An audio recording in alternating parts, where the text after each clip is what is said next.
The following presentation is brought to you by Trumble Photo, Film, and Commercials, the best source for high-quality photography, videography, and video marketing. For more information on how we can serve you, please reach out to Levi Trumble with the contact information seen on the screen in front of you, or visit us on the web at trumblephotofilm.com. We'd love to hear from you. Thank you and enjoy.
Once upon a time, there was a wee little princess.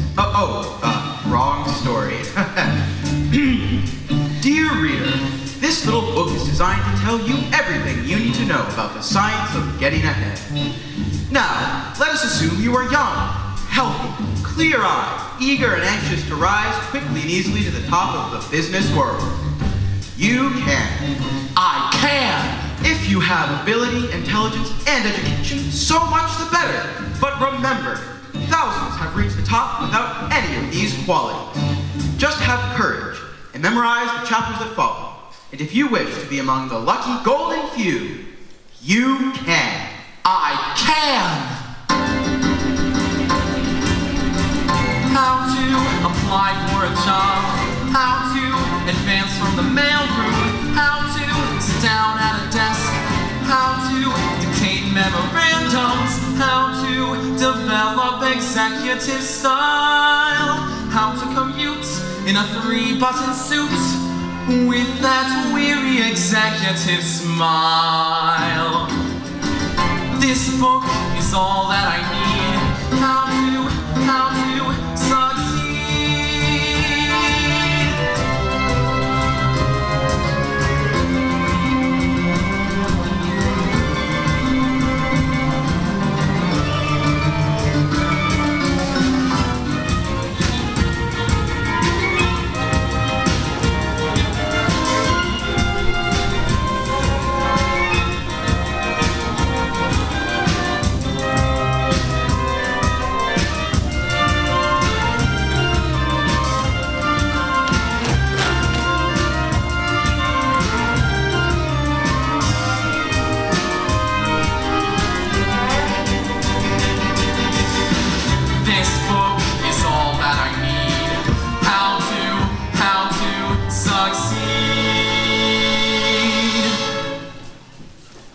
Choose the right company.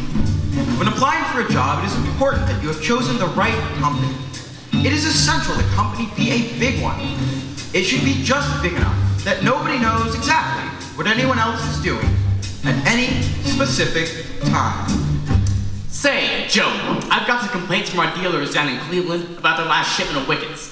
Well, they ordered 300,000. They only got half of their shipment. I know, Mr. Gatch, but they wanted 2-ton wickets and we ran out. What is this, a hot dog stand? Look, this is the Worldwide Wicket Company. We're supposed to be the largest single producer of wickets in the entire world. Take it easy, Mr. Gatch. There was trouble at our Eastern plant. A breakdown. Well, get on the ball. I want to keep Cleveland wicket-minded. Yes, sir.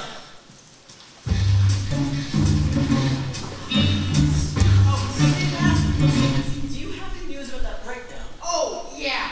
I'm feeling much better.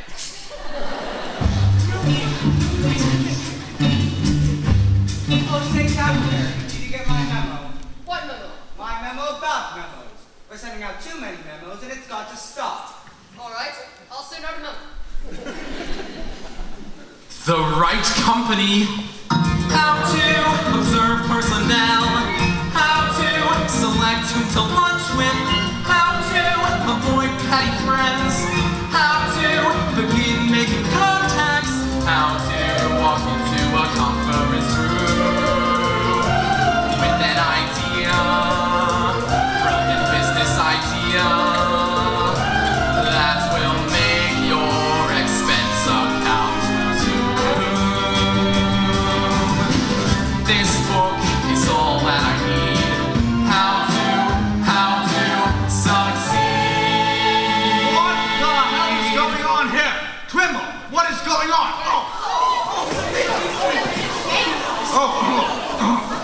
Never mind. Back to work, everybody. You heard me, I said back to work. I'm sorry I bumped into you, sir, but I would like to apply for a job. A job? Do you know who I am? No, sir. I'm J.B. Biggley, president of this company, that's who I am. In fact, that's who the hell I am. How dare you come to me for a job? Well, sir, I'd like to say... Why do you think I'm a personnel man? Why do you think I have a whole damn personnel department? Son, you bumped into the wrong man. Damn, poor, burning, dithering ding-ding. Oh, I'm sorry. I know how hard it is to find a job. I've been through that kind of thing myself. Thank you, miss. Would you mind telling me where the personnel office is? Personnel? It's right there. Thank you. You're not discouraged? Well, of course not. I'm prepared for exactly this sort of thing. Say, my friend Smitty works in personnel. Maybe she can help you. You wait here. That's really not... Where do you think you're going? To see the personnel manager, sir. Well, I'm the personnel manager, and we're not hiring anyone today. Oh, well, I was just speaking to Mr. Biggley. Biggley? Yes, sir, I just bumped into him. J.B. Biggley. Yes, sir, he told me to see you. I see. Is he a friend of yours? Sir, I don't think a man should trade on friendship to get a job. That's very well put, young man. Well, perhaps if you were to step into my office, we could arrange something. My name's Bratt, and yours is? Finch, sir. Pierrepont Finch. Oh, say, maybe that would be J. Pierrepont Finch. As a matter of fact, sir, it is. Oh. Well, if you just come with me, we can figure something out. Oh, good God, Rosemary, you could have at least let me finish my metric count. This is important, Smitty. I know you can help him. Where is he? How am I supposed to know? He must have gone into Mr. Bratt's office. Oh, go on in here. You're Bratt's secretary. He'll listen to you. But what's with all this frantic, urgency? Please, Smitty, we've got to help this boy. Okay, but why? Fill me in, girl. Wherefore is this creep different from all other creeps? It's not a creep, Smitty. He has this sort of noble courage, yet deep down I feel that he's sort of helpless. Rosemary, your mother instinct is a big drag. Well, that's all settled. Happy to have you aboard, Finch. Let me get that. Who is that? That's my helpless friend. Isn't he adorable? Adorable, maybe. Helpless? No. Oh, shut up, Smitty. I just hope he hasn't got a girl. If you just come with me, my secretary will be getting all of your particulars. Oh, Smitty, this is our new Mr. Finch. Hello, sir. How do you do? Hi. Oh, my name's Pilkington. Rosemary Pilkington. Hello. Hi. Anyway, Finch will be starting on the mailroom. Glad you don't mind that, Finch. Sir, in a big pond like this, everyone must begin as a little fish. Even a barracuda. Well, Smitty, can you go and... Say, Bud, have you guys in the mailroom sent out those wicket catalogs yet? I don't know. I'm going to lunch. At 11 o'clock, why? Because I'm the boss's nephew. Bud. This is Bud Frump. He's J.B. Biggley's nephew. Bud, this is our new Mr. Finch. He'll be working with you in the mail room. Hello, Finch. I'm Bud Frump, J.B. Biggley's nephew. How do you do? Smitty, get Mr. Finch's particulars. Yes, sir. Happy to have you on our team, Finch. Happy to be playing with you, sir. Don't play with me. So, Finch, you ambitious? Well, not necessarily. Good. Just keep that in mind. If you remember who you are and remember who I am, well, we'll get along fine. If not... You'll go crying to your uncle? I beg your pardon, I do not go crying to my uncle. It just so happens that my mother is Mrs. Biggley's sister. If I feel that anything is wrong, I phone my mother, she phones Mrs. Biggley, and Mrs. Biggley phones Mr. Biggley. That's the democratic way. Mr. Finch, a man like you doesn't have to worry about someone like him. Oh, Smitty, you're going to get Mr. Finch's particulars? Right, particulars. Now, Mr. Finch, the first question is... Have you got a girl? A girl? No. Good. I mean, that's the right answer. I mean, it's very wise not to have a girl. I'm glad you understand that, Miss Pilkington. Some women wouldn't. You see, I feel that when a man wants to rise in the world of business, a girl, or, well, let's say an emotional involvement can only lead to getting involved. Emotionally.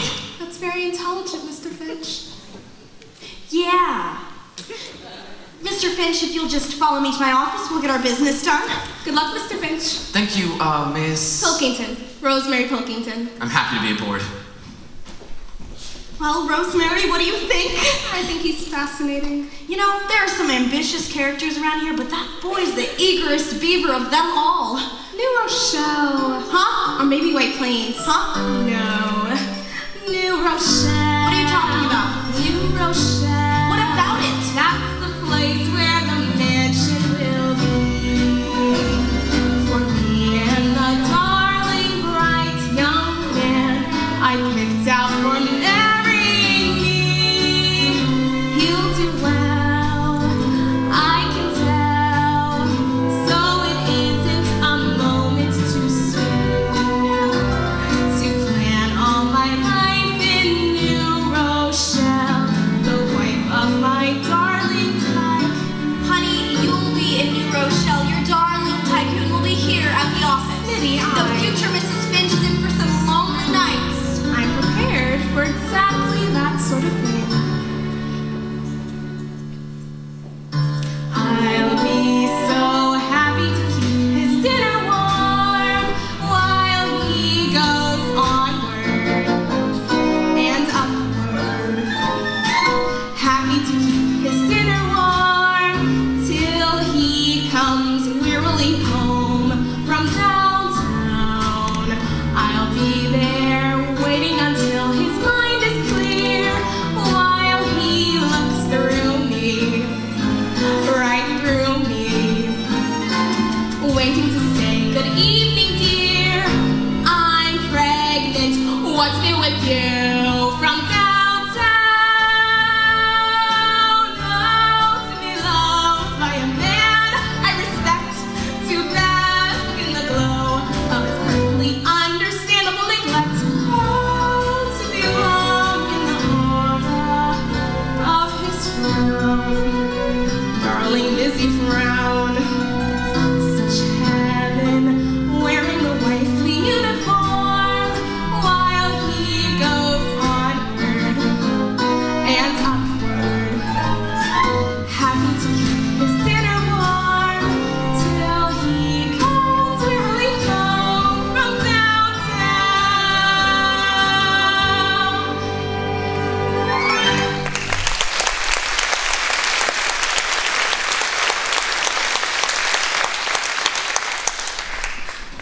Coffee break. It's about time.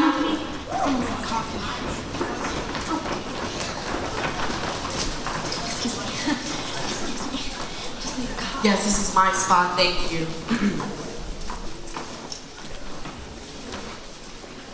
There's no coffee. No coffee. No coffee.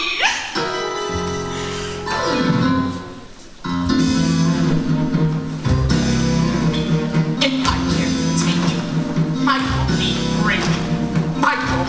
break, my coffee break. If I can't take my coffee break, something within me dies. Lies down and something within me dies. If I can't take 3 daily trips where shinely shrine benignly drips and taste cardboard between my lips, something within me dies. Lies down and something within me dies. No coffee! No coffee! No coffee! No coffee! No coffee! That office light doesn't have to be fluorescent. I'll get no pain in the head. That office chair doesn't have to be foam rubber. So if I spread, but only one chemical substance gets out the lead. What she said. If I can't take my coffee break, my coffee break, my coffee break. If I can't take my coffee break, gone is the sense of enterprise. And something within me dies. No coffee, no coffee, no coffee, no coffee, no coffee, no coffee, no coffee, no coffee, no coffee, no coffee. My coffee break. Somehow the soul no longer tries. Somewhere I don't metabolize. Something within me. Coffee on the rise, coffee on the rise, coffee on the rise. Something inside of me dies.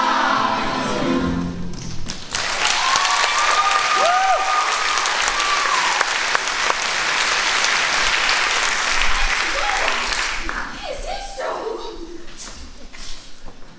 ¿Qué pasó aquí?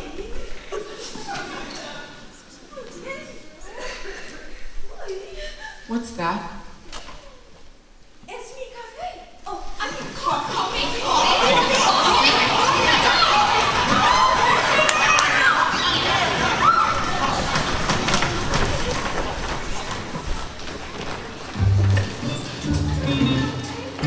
You have alertly seized your opportunity and are on the first rung of the ladder to success.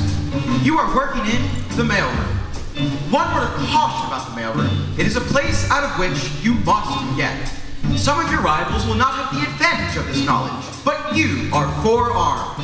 Do not get stuck in the mailroom. Plan to rise.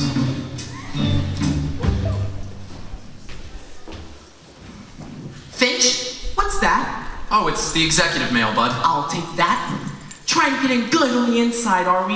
I can even take a 5-minute coffee break around here. But I'm merely trying to do my job. The executive mail is my job, Finch. Look, if you have any plans of climbing some sort of ladder of success around here, the view is going to get awfully monotonous. Every time you look up, you'll see the seat of my pants. That is rotten. You know, Bud Frump is just jealous of you. He's trying to keep the big executives from noticing you. Thank you for defending me, Miss Pilkington. Oh, please call me Rosemary. Okay, Rosemary. Now, Mr. Finch. Call me Ponty. Oh, okay, Ponty. The big executives will notice you. You just have to be patient. Patient? I've already been here a whole week. I know, Ponty. I haven't forgotten. Ooh. Happy anniversary. Thanks, Rosemary. At least you noticed me. I wish I were a big executive. Oh, here comes Judith Anderson. Huh? That's Miss Jones, Mr. Biggley's secretary. I better look busy, and you too. Pardon me, ma'am, but you should be wearing this. It goes with your hair. Young man, you just want me to have this flower. You don't know who I am. Well, that isn't what is important. What's important is that the flowers seem to cry out to be worn by you. Young man, I am Miss Jones, Mr. Biggley's secretary. No, you can't be. I mean, that is, you just can't be. And why not? Well, from Bud Frump's description of you, I'd have never, you're not a frightening person. Thank you. It's not out of place for me to say so, Miss Jones. I think you're a very attractive person, no matter what Bud Bud Frump says. What did you say your name was? Finch, ma'am. J. Pierrepont Finch. F-I-N-C-H. And how is it I haven't seen you before? Oh, well, I'm not supposed to deliver the executive mail. That's his job. Bud Frump. F-R-U-M-P. Well, thank you very much for the flower, Finch. You're welcome, Miss Jones. Say, Jonesy, I'd like an appointment with the boss at around 3. I'll check on it, Mllton, and I'll let you know. Say, those new flowers? You got a new boyfriend, Jonesy? This was given to me by a very nice young man. You should know him. Finch? Yes? This is Mr. Gatch. How do you do, sir? Hello there. Mr. Gatch would be a good man for you to know. His job is very important. Oh, I know all about Mr. Gatch. He's in charge of plans and systems and interdepartmental evaluation. Also, pre-promotional promotion, post-administrative research, and multi-development on a multi-level level. Say, Jonesy, this is a smart one. I didn't even know I did all that. Very fine man, that Mr. Gatch. Say, I hear he has an opening in his department. He has, but he hasn't been able to make up his mind. Well, thank you for the flower, young man. You're welcome, Miss Jones. Oh, hiya, Jonesy.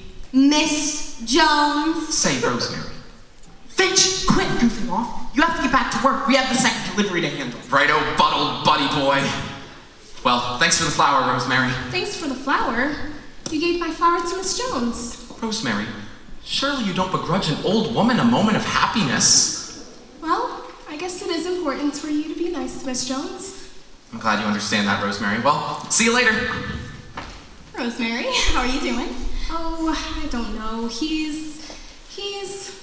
Smitty, what's the opposite of a sex maniac? A businessman.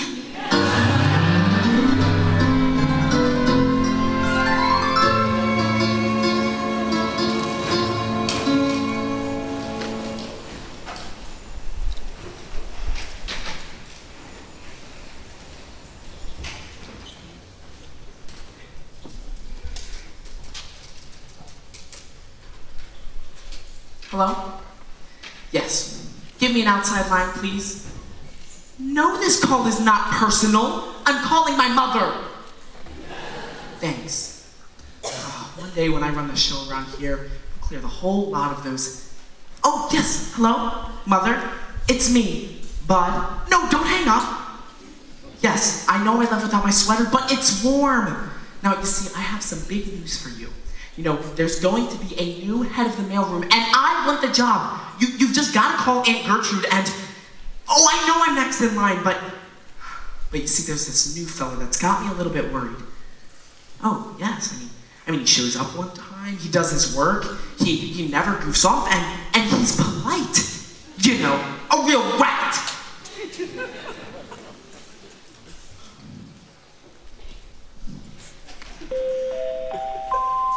Yes, Miss Jones? Mr. Biggley, your wife is calling.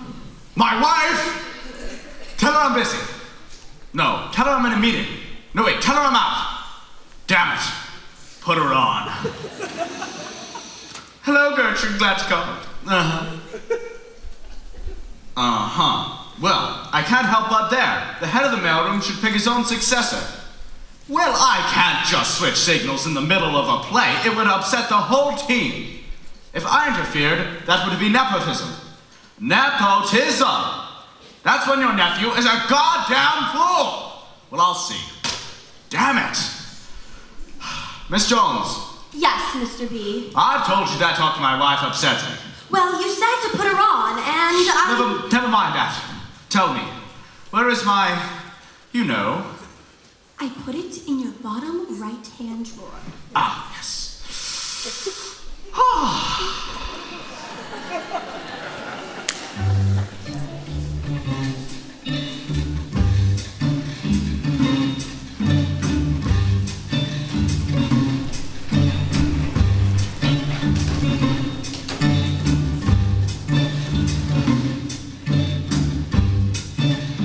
Well, let's get going, boys. Yes, sir, Mr. Twimble. I've already started sorting. Finch, as head of this entire mailroom, I'd like to tell you I'm very pleased with your work. Thank you, sir. You really have an inborn gift for mailroomery. Sir, coming from you, that means a lot.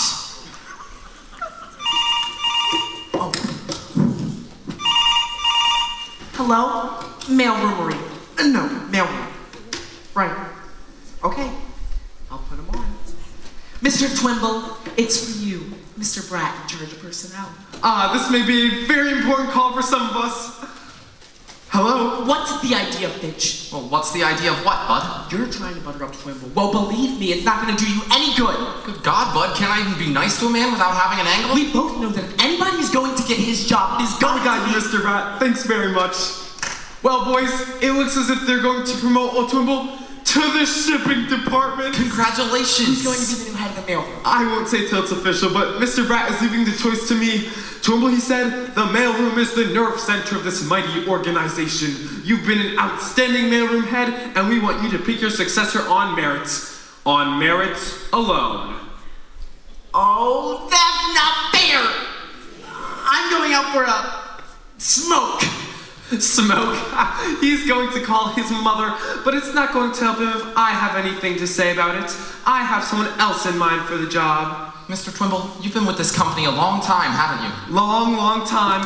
Just last month I became a quarter-of-a-century man. That's beautiful. Gee, a quarter of a century, and how long have you been in the mailroom? 25 years. Yep, it takes a combination of skill, diplomacy, and bold caution.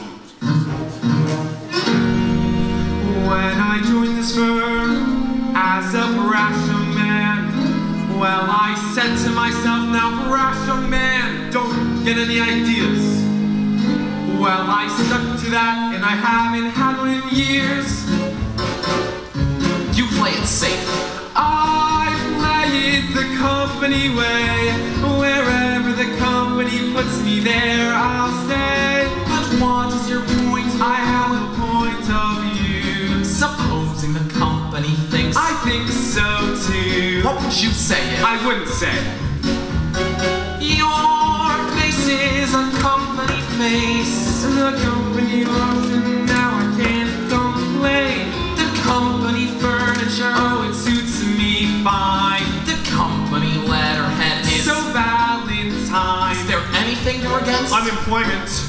When they want brilliant thinking from employees, that is no concern of mine. Suppose a man of genius makes suggestions. Watch that genius get suggested to resign. So you play it the company way.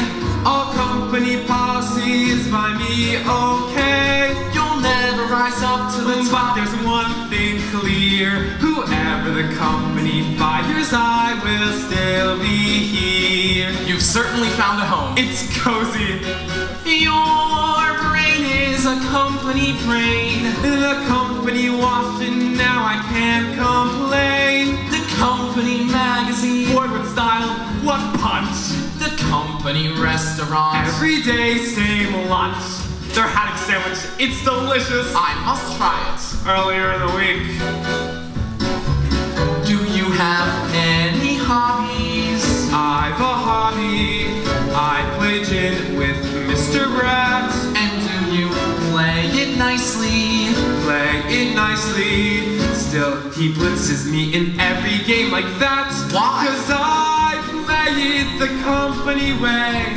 Executive policy is by me, okay. You'll never rise up to the top. Junior, have no fear. Whoever the company fires, I will still be here. You will still be year after year after fiscal. Never take a risk all year.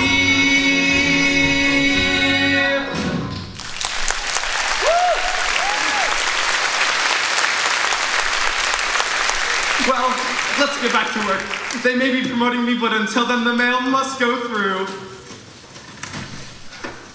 Hi, Bud. How's your mother? Oh, what mother? What mother? Well, Twimble, it's all set. As of today, you're head of shipping. Thanks, Mr. Bratt. But now we need to talk about your successor. Say, Brad, have you heard from my uncle recently? No, Doug. My name is Bud. Okay. Now, Twimble, you've got mighty big shoes to fill, but who is it that you've picked to fill them? Well, I've given it a good deal of thought, both pro and con, and I think the young man for this job is Finch. Oh, I'm going out for a smoke. I'm sorry, sir, but I can't accept. Are you turning this job down? Yes, sir. I think there's someone more qualified than I, someone who's been here longer. Gentlemen, I recommend Bud Frump. You're joking. Bud Frump. This is different. I mean, surprise-wise. Well, as long as he feels the same. Oh, I'm going to call my mother and tell her! What are you doing? Well, Mr. Twimble, you see, I've learned a lot from you, and one of the most important things that I've learned is... Gentlemen, one moment, please. Hello, mailroom, Bratt here. Yes, JB. Well, I understand your problem, JB. Well, you see, we had originally decided to give the job to someone different, but he decided to hand it over to Bud. Well, he said Bud was more qualified. No, he doesn't seem to be out of his mind. Well, he was telling us about it when you called. Go ahead, Finch. Mr. Twimble, the most important thing that I've learned from you is that the whole cast is greater than any single actor. He says the whole cast is greater than any single actor. The whole team is greater than any one player. The whole team is greater than any one player. The whole crew is greater than any one oarsman. The whole crew is greater than any one oarsman. The whole salad is greater than any single piece of lettuce. The whole salad is greater than any single piece of lettuce. You know what, JB? I'm just gonna let you listen. The whole omelet is greater than any egg. Isn't that great, JB? Yes, it sort of chokes you up, doesn't it? Oh, the young man, his name is Finch? F-I-N-C-H. F-I-N-C-H. Yes, well, I'll be keeping an eye on him. All right, goodbye. Love you. Now, Finch, I have to thank you. You got me out of quite a spot there with the big boss. Oh, it was my pleasure, sir. I appreciate it. And congratulations again, Twimble. Thank you. Say, Mr. Twimble, didn't I have to take something over to Mr. Gatch? Gatch? Gatch. Gatch. Gatch. Gatch. Gatch. Gatch? Gatch. Gatch. Gatch. Gatch. Gatch. Gatch. Gatch. Oh, say, I just remembered. Mr. Gatch is looking for a junior executive in his department. He is? Yes, I think I'll be speaking to him about you. Me? A junior executive? Finch, your kindness and generosity may have proven to be a really good thing for you. By George, ethical behavior always pays. Yes, you've done a very smart thing. Well, that doesn't matter to me, sir. I did what was right. Ah, yes. Oh, there's Bud. My mother was very pleased. Oh, good. Well, boys and girls, if I could have your attention for a moment, I would like to introduce you all to the new head of the mailroom, Mr. Bud Frump. Thank you, everybody. Oh, thanks, Connie, old man. Good luck, Bud. And Finch, if I could speak with you for a moment. Well, he sure amazed me. I'm still not sure why he would do something like this for me. Me neither. I still think my original choice of man was best. Now, wait a minute, Twimble. Ponyo Pete. It's just that... We'll have no reneging. You see, I was promised the job. Now, wait a minute, Bud. Just wait a minute. I've been with this company a long time. A quarter of a century. I just want to make sure things are done the right way around here. Me too, Twimble. And that's why, from now on, I'll play it the company way. Wherever the company puts me there, I'll stay.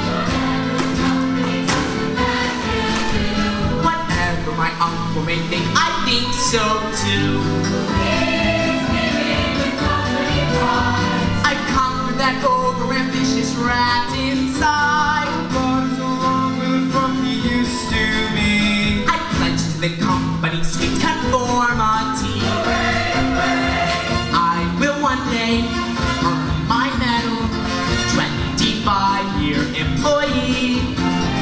I'll see to it that the medal is the only thing they'll ever pin on me.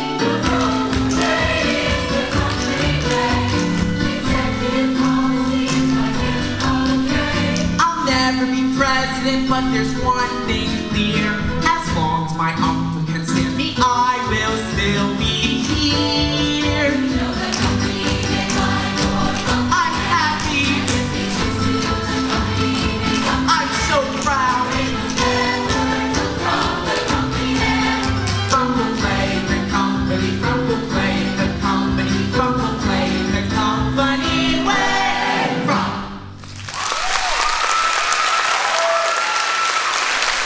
Thank you, everybody. You see, it's a celebration. So much is on me. Oh, that's lovely. Before you go, if I can make one more quick announcement. we've just learned that young Finch here will be joining Bud as a junior executive in Mr. Gatch's department. Wait a minute. That lunch is Dutch. In fact, it's canceled. Wait a minute. Just wait a minute. That's wonderful, Ponty. Wonderful. I told you to have patience. You were right, Rosemary. Thanks. You should have someone around all the time to help you think things out. Maybe I should. Ponty, I'm always available. Gee, you're sure wonderful, Rosemary. I just wish there was some way I could show my appreciation and... Lunch? Huh? I said lunch. What about lunch? I'd love to. Love to what? Well, you said, what about lunch? Gee, I thought you never asked me. Let's see, where will we go? Say, I know. There's a little tea room, a cute place called the Hungry Tea. It's very reasonable. I'll go get my things and meet you right here. But I didn't mean what about lunch. I meant what about lunch? Say, Finch, how's the young junior executive feeling? Oh, fine, Mr. Gatch, just fine. Well, come on. I'll buy you lunch in the executive club up on the roof. Me? Lunch in the executive club? Well, yeah. Now that you're an exec, I can put you on my expense account. Well, thank you so much, Mr. Gatch. I'll just be right back. I need to get my coat. All right, I'll meet you downstairs. Ah, Rosemary, dear. Seeing you always brightens up my day. Please, Mr. Gatch. Gotta stop reading those magazines. Say, Rosemary, I've got a surprise for you. Mr. Gatch is taking me to lunch. To lunch? Yeah, how do I look? You look fine, Ponty. Just fine. Have a good time. Thanks, Rosemary. If you have followed simple instructions exactly as outlined, you should by now be a junior executive. Congratulations. Nothing can stop you now.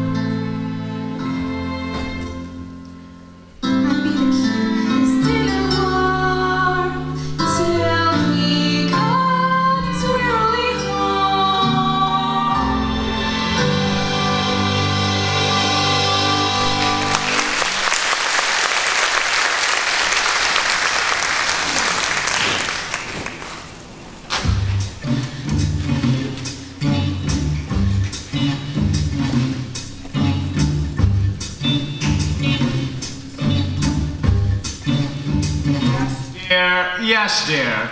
But damn it, Gertrude, I haven't time for this nonsense about Bud. Well, I know blood is thicker than water, but Bud Frump is thicker than anything. I'll promote him when I'm ready. Look, Gertrude, the next time Bud Frump calls his mother, and she calls you, and you call me, you're all fired! Damn it! Mr. B, there's a woman on the phone who insists on speaking to you. She says it's important. Well, who is she? What does she want? She says you'll know. Oh, yes, well, put her on. Ooh, Jasper, all right. Hello, yes. Oh, well, you knew I wouldn't forget. I'll get it all set. Miss Jones, get me Mr. Bratt in personnel right away. Okay. I'll see you tomorrow. Okay, bye. Hello, Bratt. This is JB. Say, I need you to find a spot for a young lady. She wants to be a secretary. Yeah, she's a very bright girl. Got a good head on her shoulders. Her name's LaRue. Hedy LaRue.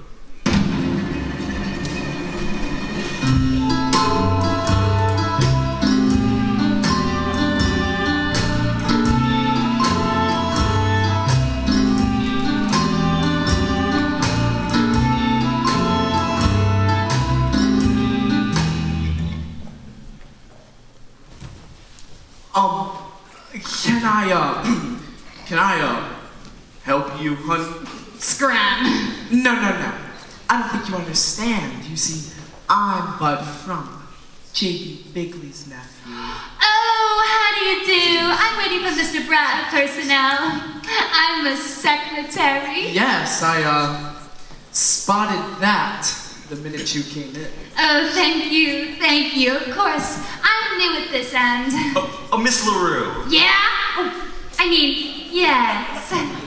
I'm Bert Bratt, personnel. So sorry to have kept you waiting. Oh, not at all, sir. It is I whom am late. Not really. Oh, yes. I was very naughty this morning. I'm still not accustomed to early arisal. Oh, well, I like the sound of that. If you just come with me... Oh, Smitty! Smitty, this is Miss Smith, my secretary. How are you, dear? Fine, dear. Mr. Bratt. Mr. Bratt? Yes. Mr. Bratt! Yes, Smitty. Yes, I need to go get new tax withholding blanks. Yes, you go do that, Smitty. You go do that, Smitty. I am going to do that. Miss LaRue, if you'll just step into my office, I'll be getting your particulars. Oh, 39, 22, 38. Oh, I won the office poll! Those are my favorite numbers.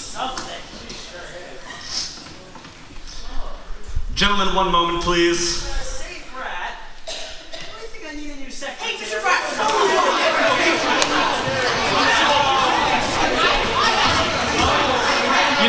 Gentlemen, please, Miss LaRue will be assigned according to normal procedure as soon as her qualifications have been determined. I'd sure like to determine those.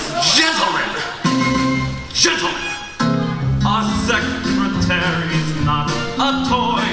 No, my boy, not a toy to fondle and dandle and gleefully handle in search of some puerile joy. No, a secretary's not, definitely not a toy. You are absolutely right, Mr. Bratt. We wouldn't have it any other way, Mr. Bratt. It's a company rule, Mr. Bratt.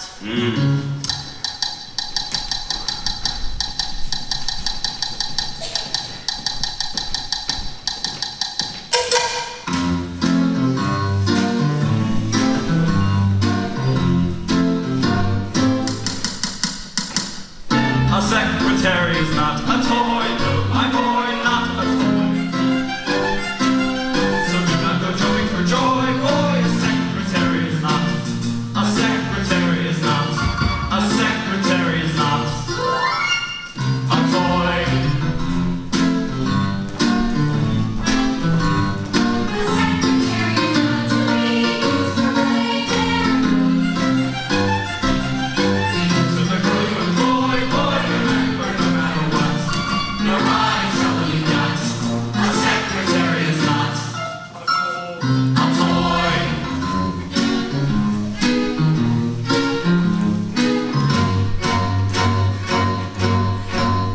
She's a highly specialized team component of operational unity, applied insensitive mechanism to serve the office community. With a mother at home, she supports. And you'll find nothing like her at F.A.O. Schwartz. Surrounded by idiots. A secretary is not a pet, nor an erector set. It happened to Charlie McCoy, boy, they fired him like a shot. The day the fella forgot, a secretary is not a toy.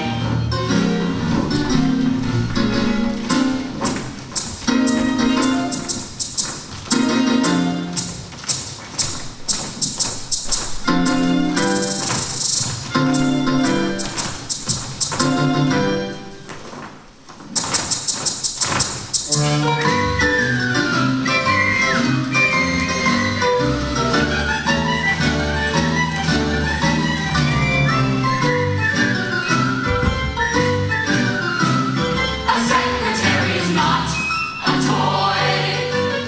And when you put her to use, observe when you put her to use. That you don't see the name Lionel on her caboose. Secretary is not a thing. If he pulled that trigger, pad is to write it and not spend the night in. Is that what you plan to enjoy? No!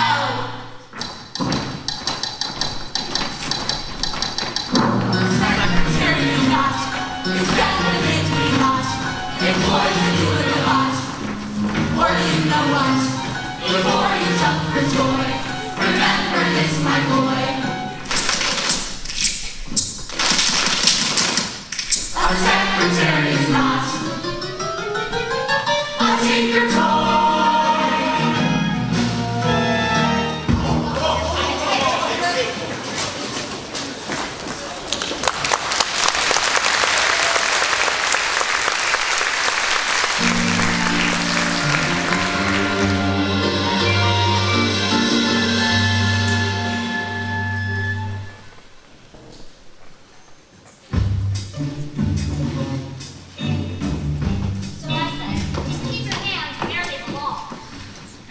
said I'm next in line for promotion.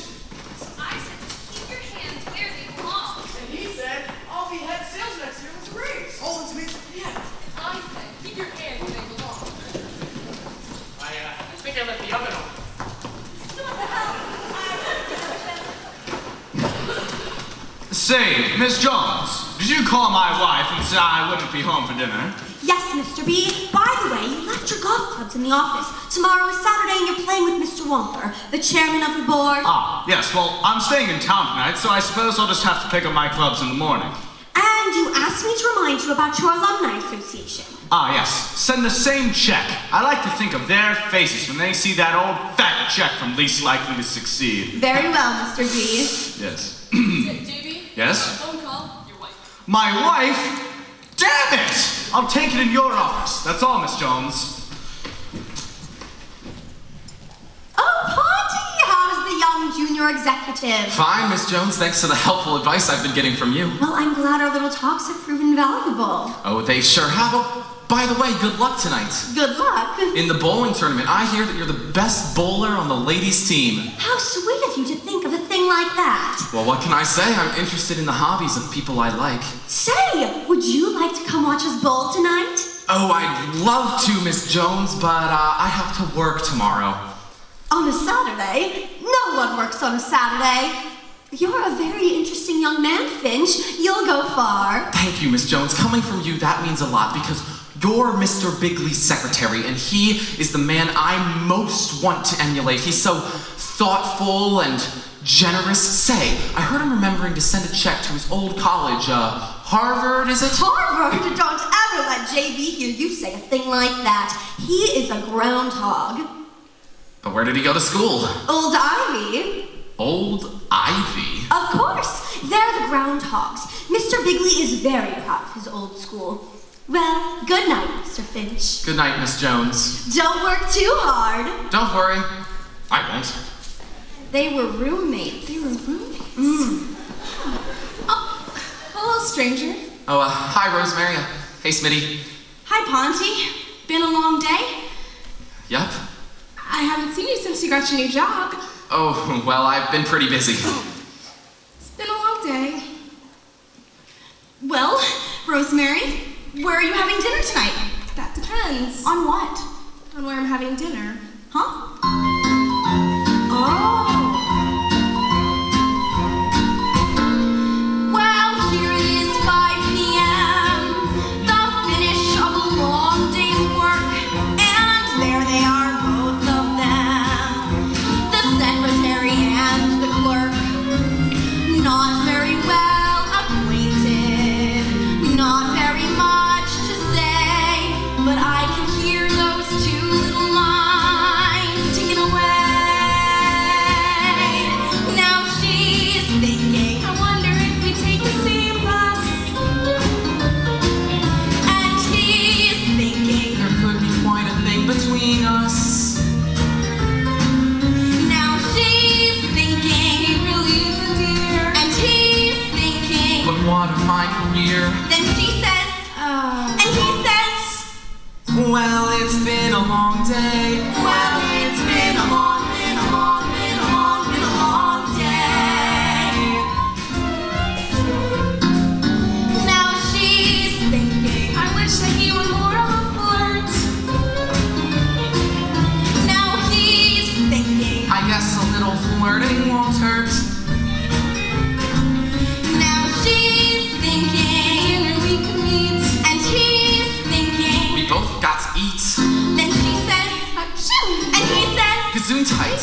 Well, it's been a long day. well, it's been a long, been a long, been a long, been a long day. Hey, there's a Yummy Friday special at Green Turtle. It's a $1.90 vegetable plate.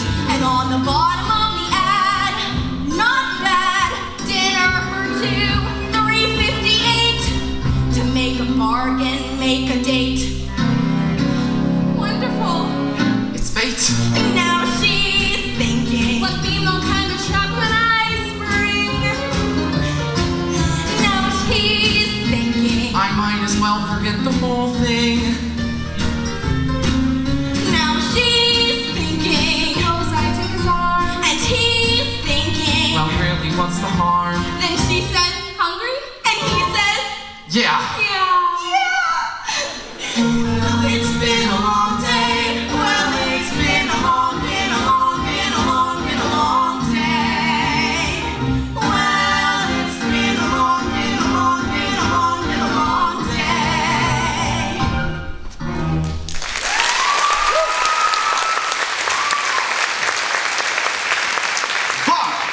been talking to your mother again. She wants you promoted. Well, I don't see why not. Everybody else is being promoted. Well, I told your Aunt Gertrude that... Hi, you. Oh, good evening, Mr. Biggley. Oh, good evening, Miss LaRue.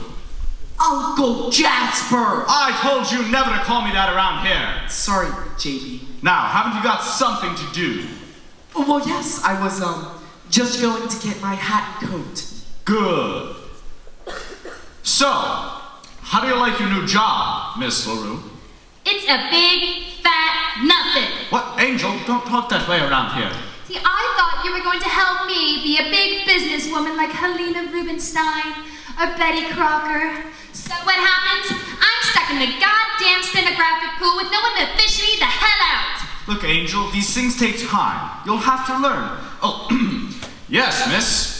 In a large operation, like the worldwide wicket facets, there are many multiple wickets, which my humble opinion of wickets, which is quite extensive considering the amount of wickets we produce. Hedy, I promise you. I gave up a wonderful job. Head cigarette girl at the Copa. But those surroundings. You said you hated all those men staring at you and making advances. But it's no different around here in big business. At least at the Copa, when I got pinched, I got tipped. Wait, someone's been harassing you. Who? Just tell me who. Oh, yes, miss. In a large operation, like the worldwide wicket facets, there are many multiple wickets, which in my humble opinion of wickets, which I do declare is pretty... Who pinched you? I don't care about that. You did not keep your part of my bargain. Sweetheart, I meant every word. Look, we'll meet up at your place in 10 minutes and we can talk this whole thing over. No. Yes, miss. In a large operation, like the worldwide wicket facets, there are many multiple wicket... What do you want? Well, I was, just waiting for the elevator. Why don't you take the stairs, bud? 30 floors. Well, why don't you jump? Very attractive girl, Miss LaRue. Oh, I guess so. She seems to be a rather, shy person. I'm just trying to make her feel at home. Right. Well, you go right on ahead. You see, I'm going to have dinner with my mother. Oh, she loves dinner with me. I tell her everything that happens all day at the office.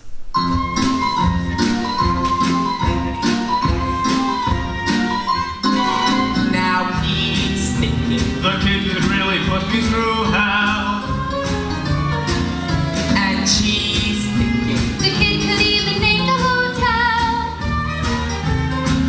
And he's thinking I wonder if he dare. And she's thinking there's blackmail in the air. And she says hold up. And she says down. Wait a minute.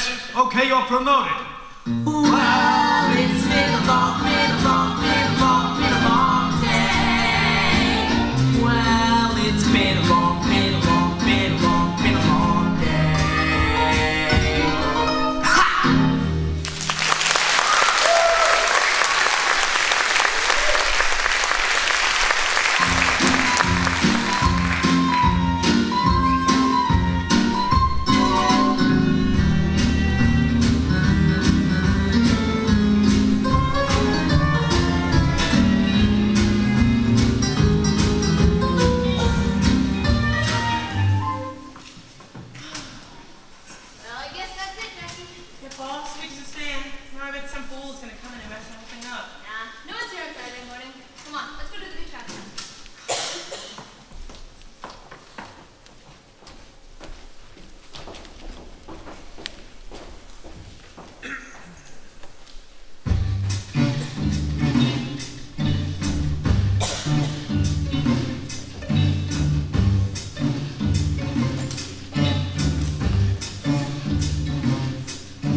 Good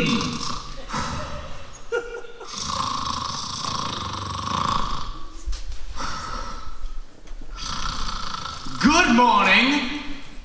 Oh, is it a morning already, sir? Good God, man, have you been working all night? Well, I had some things to finish up. By George, your name slips my mind. Oh, it's Finch, sir. F-I-N-C-H. Ah, Finch. I've heard some very good things about you from my scouts. Well, thank you, sir. Yes, well, it's good to see a man in here, you know, carrying the ball, so to speak. You make me feel a bit guilty. I'm here to pick up my clubs. I've got to play around with old Wally Womper. He's chairman of the board, you know. Well, I suppose one has to do that from time to time. Yes, well, don't push yourself too hard, Finch. There are limits, you know. Oh, don't worry, sir, I won't. Yes, well, I'll just go get my clubs. Rip, rip, rip.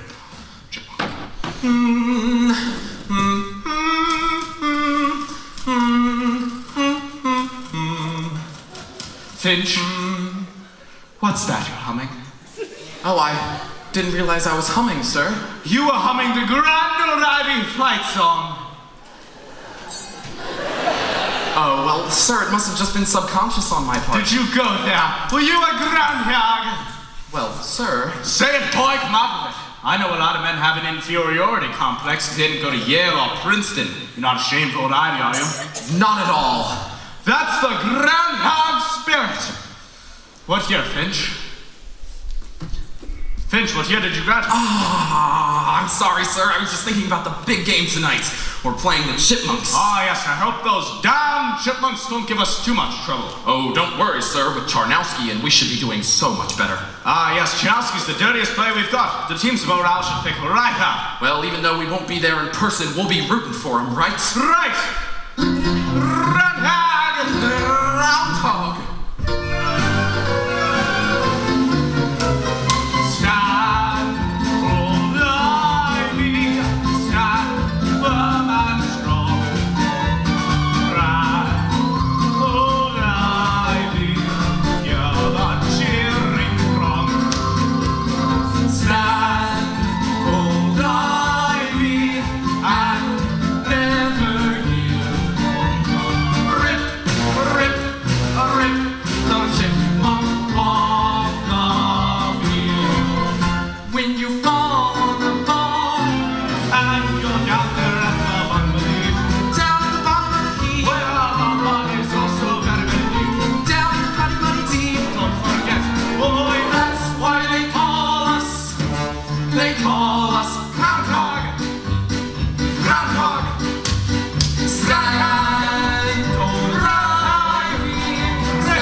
Cheering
enjoyed that, sir. Oh, me too, my boy.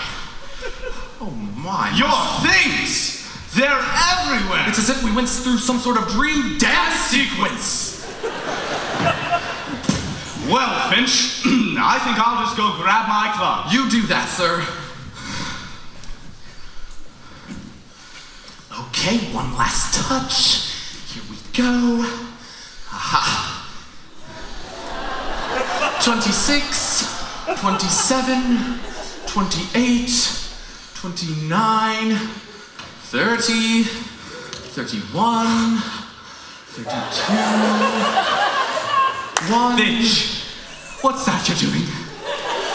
Oh, sorry, sir. I just wanted to finish this row. Well, I'll be damned. I knit too. You do? Of course I do. I hope it finds to calm my nerves. Me too, sir. No one knows this about me but my secretary, Miss Jones. You know her. Well, we've spoken once or twice. Yes, well, Finch, that is absolutely gorgeous. Wait, what is that, Finch? Well, I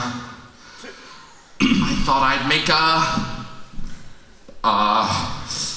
it's a birdcage cover.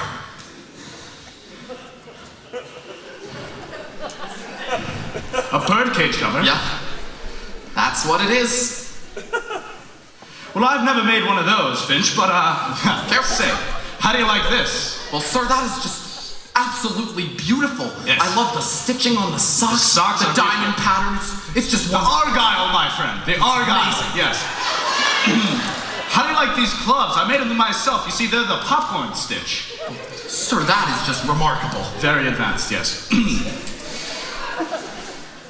Now, sir, you know, I feel kind of sorry for men who don't knit. Oh, me too, my boy. They lead tragic, empty lives.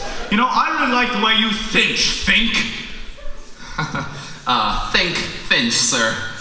Oh, yes, think Finch, yes. Well, say, Finch, what are your ambitions? Where are you headed in this outfit?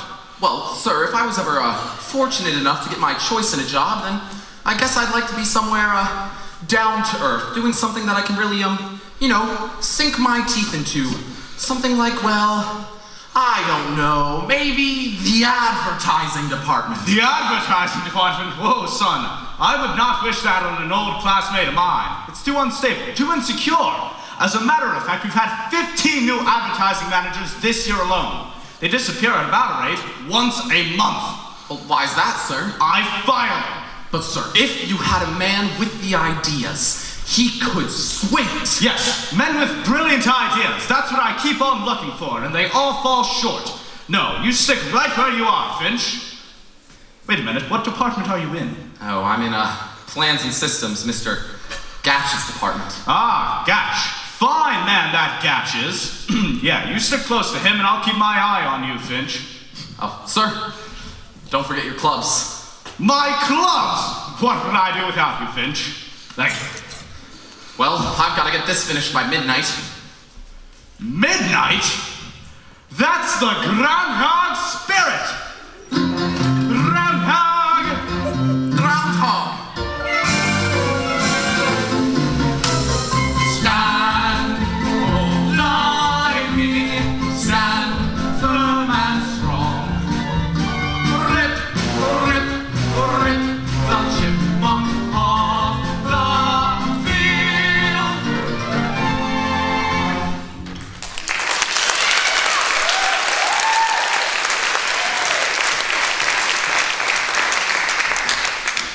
Wow, that was beautiful. What? What? You know it's a college song. What college? Looks like UMD.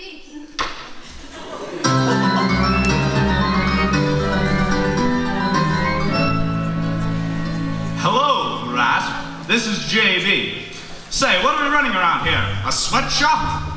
We're working that boy too hard. Who? Finch! F-I-N-C-H. The poor devil worked here all weekend, and I ought to know. I was there with him, working side by side. The lad needs help. Well, first of all, I want him to have an office of his own. He deserves the best you have available. Oh, nothing too fancy. I don't want him getting any ideas. Okay, love you too. Hi, Ponty. Oh, hello, Rosemary. Come on in. What do you think? Your first office, it's beautiful. Yeah, well, I wanted my name on the door, but since there wasn't a door, I figured I wouldn't ask. It's beautiful. But I wanted to tell you that I enjoyed the night last night. Well, so did I. The conversation was, well, I guess I spoke most of the time. I liked it, but just one thing, Ponty, about what happened later that night. I mean, when we said goodnight, it was our first date, and I don't want you to get a wrong impression of me, but, well, I guess it's natural for a fellow to try to get a little fresh with a girl and make a pass at her. But you didn't do anything. Well, I had to get up early. Oh, well, come on in, sir. Oh, miss? I'm Miss LaRue, honey. What can I do for you, Miss LaRue? A secretary was ordered to be assigned to you. I'm your assignation. You didn't tell me you're getting a new secretary. I just found out myself. Well, happy dictation, Ponty. Bye. Why don't you take a seat, Miss LaRue? Thank you. Now, Miss LaRue. Oh, just call me Hedy. I feel that in a business relationship, it's more professional to, well... You're cute. Pardon me for just one moment. Choosing a secretary can be fraught with peril. Take a good look at the young woman assigned to you. If she is so attractive it seems too good to be true, be very careful. It's possible that one of the big men in the company is, well, interested in her career. There's a simple test for this. Check her secretarial abilities. The smaller her abilities, the bigger her protector. Hedy, let's just, take a note. Shoot. This is going to go to Mr. Gatch. Dear Mr. Gatch, pursuant to our discussion of the... Wait a minute. You trying to catch a train? Well, what are you taking this down in? Longhand. It's safer. I make up for it when I type. Oh, so you type fast? Like a jackrabbit. 12 words a minute. Hedy, what was your former position? I was in the tobacco business, but then Mr. Biggley... Mr. Biggley? He got me interested in wickets, so I matriculated myself in the business school. And well, here I am. Here you are. Well, Hedy, let's just forget that note for now. I need you to take this to Mr. Gatch. Mr. Gatch? Yes, he's my boss. And Hedy, I need you to deliver this to Mr. Gatch himself. Personally. Okay, Charlie.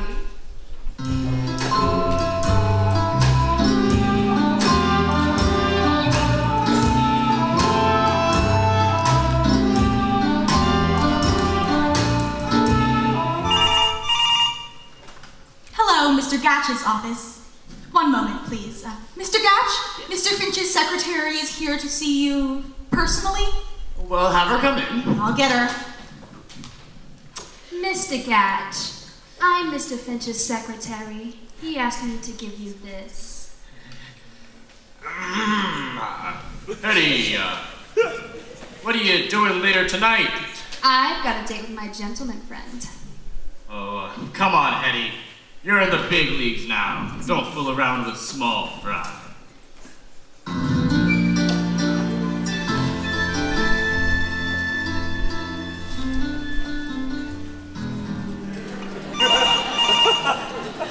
Hello, Mr. Finch's office. One moment. It's for you, production. Hello? No, this is Mr. Finch. No, he's not in charge of plans and systems anymore. I am. Oh, well, he was transferred to one of our out-of-town offices. Venezuela.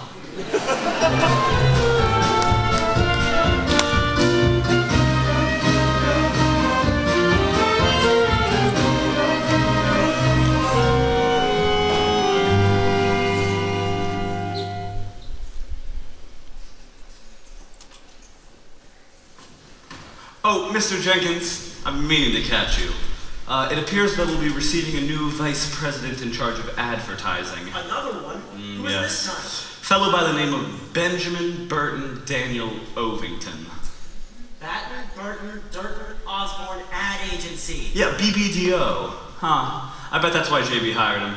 Anyway, we're having a reception for him tonight. I wonder how long this guy is going to last. Well, who's to say, but you're invited to invite your secretary if you want. We're inviting a few of the executive secretaries to act as hostesses, of course. Sure thing, Bratt. Alright. BBDO. Oh, Rosemary, where have you been? I just had lunch without you. Smitty, I've been made secretary to new advertising department manager. That's great. What's he like? Oh, I don't care about him, but this means I'm invited to a reception this evening, and Ponty will be there too. Smitty, I've been dreaming of a chance like this. Ponty's never seen me all dressed up, you know, glamorous. Do you know what this is? Your lunch? Smitty, this is the answer on how to succeed with Finch. A new dress, it's just beautiful. Well, that's great. I hope it works out, Rosemary. Thanks, Smitty. I'm thinking about buying another dress for myself tonight as well. Good idea. I hope you're very popular at the party, Smitty. Maybe I will be at that. I'm thinking of starting a secret rumor that I'm a nymphomaniac. I slipped out this afternoon and bought some love insurance. The most exclusive dress from Gay Perry. It's sleek and chic and magnifique with sex beyond endurance. It's me, it's absolutely me. And why one guy? This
5. Which way's the booze?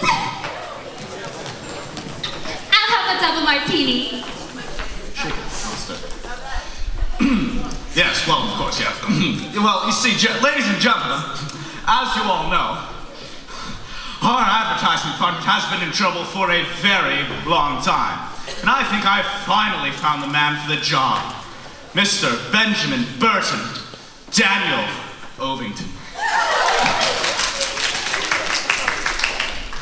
Thanks, boys and girls. I'm very proud to be joining the worldwide Wicket family. Now, I may not know much about wickets, but I do know about advertising. My theory of advertising can be summed up in one simple sentence. Shove it down their throat. With a soft sell. I like this thinking. And I'd like to add... Benjamin Burton Daniel Ovington. What the hell kind of name is that? But I'd like to add... Oh, Doug. But? Doug, if I could speak to you for a moment. You call this a double martini? There's only one olive in it. Finally, I'd like to add... Miss... JB would want you to take Miss LaRue home. She's not feeling very well. I'm feeling fine. You feel terrible.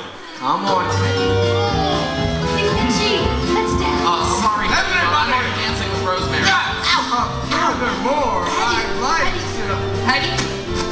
Hedy, where did you... Excuse me. Hedy, where did you go? Oh, Hedy, there you are. But you must have heard the rumor. What? You're not me.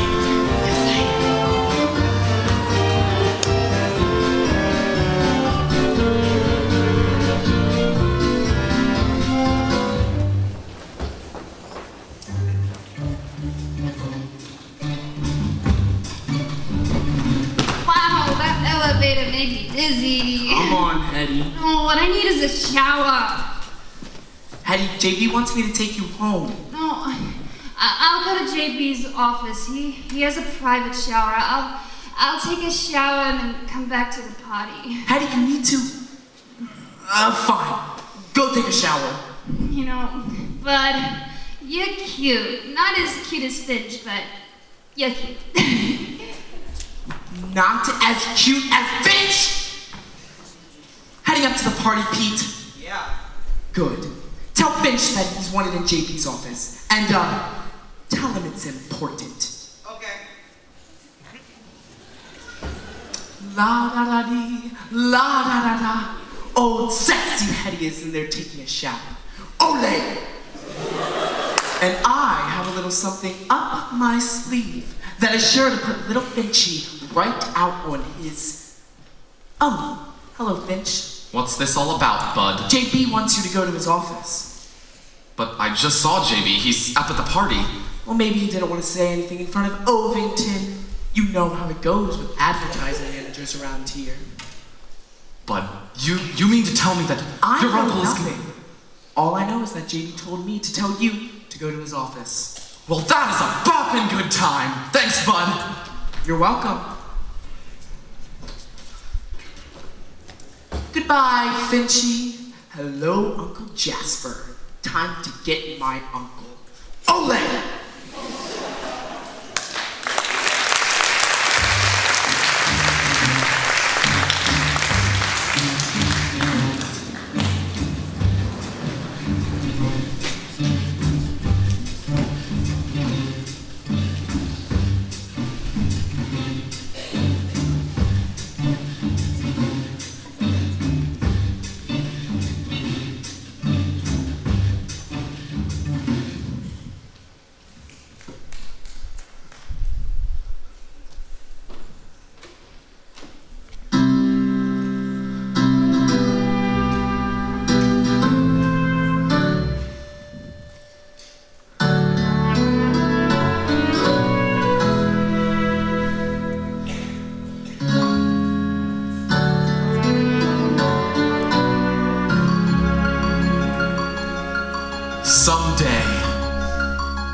Guess who? Mr. Biggley? No, it's Mia.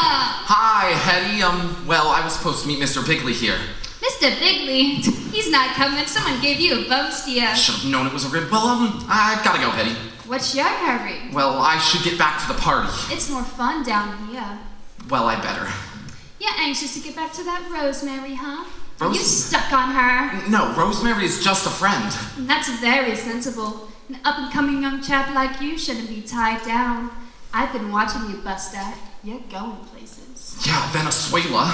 Now, Hedy. You know, wouldn't JB die if he walked in and found you kissing me? Frankly, I'd rather he didn't.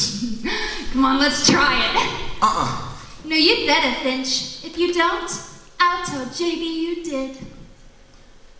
Well, fine, but just once.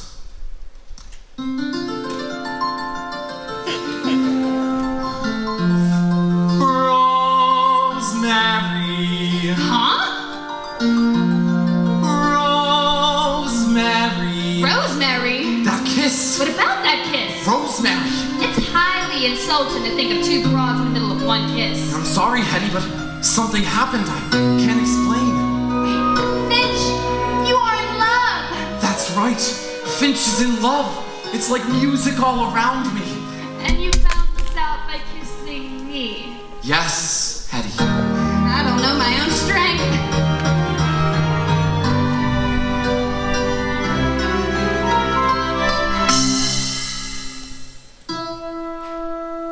Suddenly there is music in the sound of your name.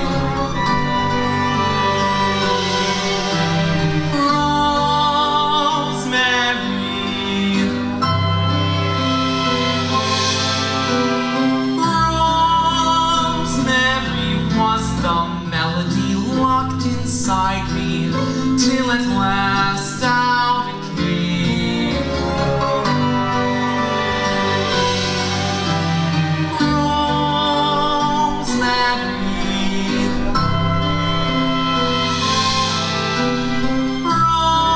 Rosemary, just imagine if we kissed. What a crescendo!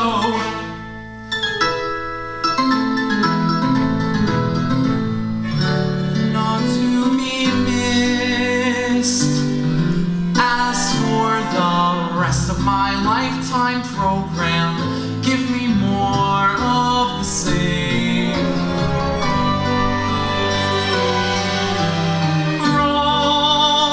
Rosemary.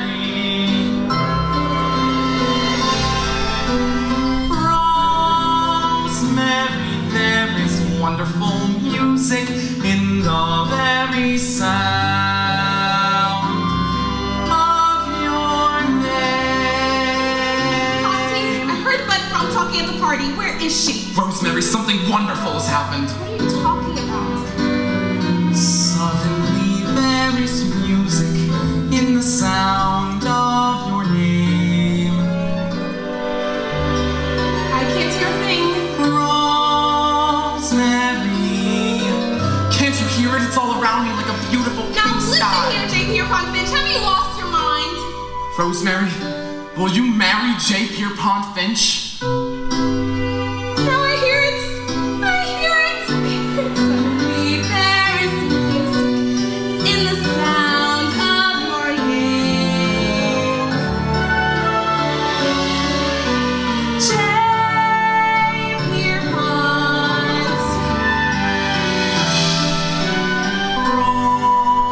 Rosemary, just imagine if we kissed.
This is wonderful. It's as if I'm seeing you for the first time.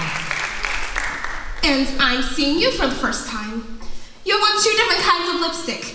Mine and hers. Now, Rosemary, this is very easily explained. You just don't understand. Yes, I do. Well, go on. Go back to making love with her. Kiss her again. Take her home for the weekend. I don't care.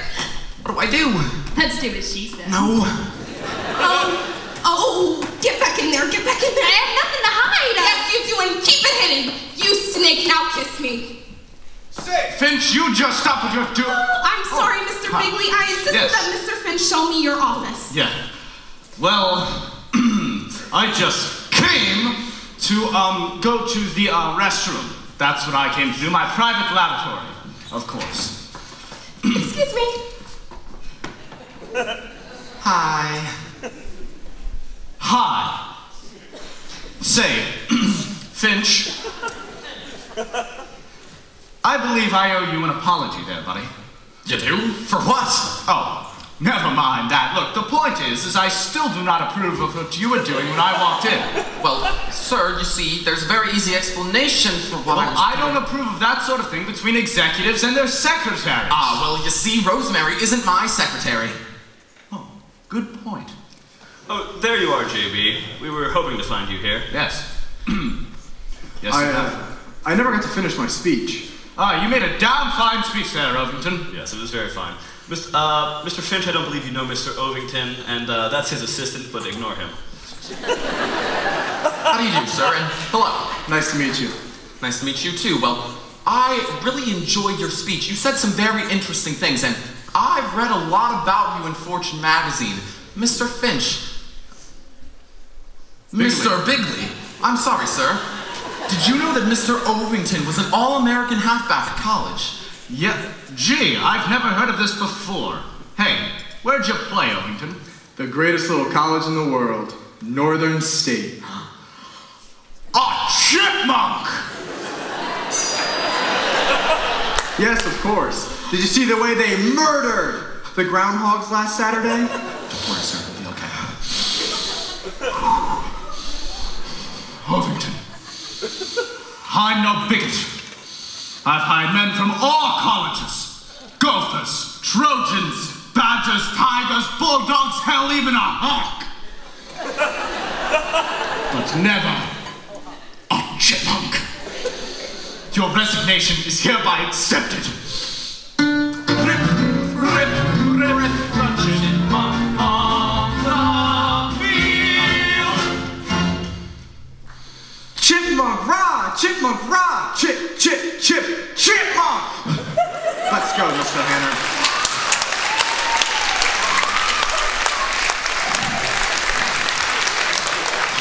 That was a narrow squeak. Oh, well, it sure was a shock to me, sir. Oh, well, it's good you're on the ball with these sort of things, Finch. When it comes to advertising, that is. Yes.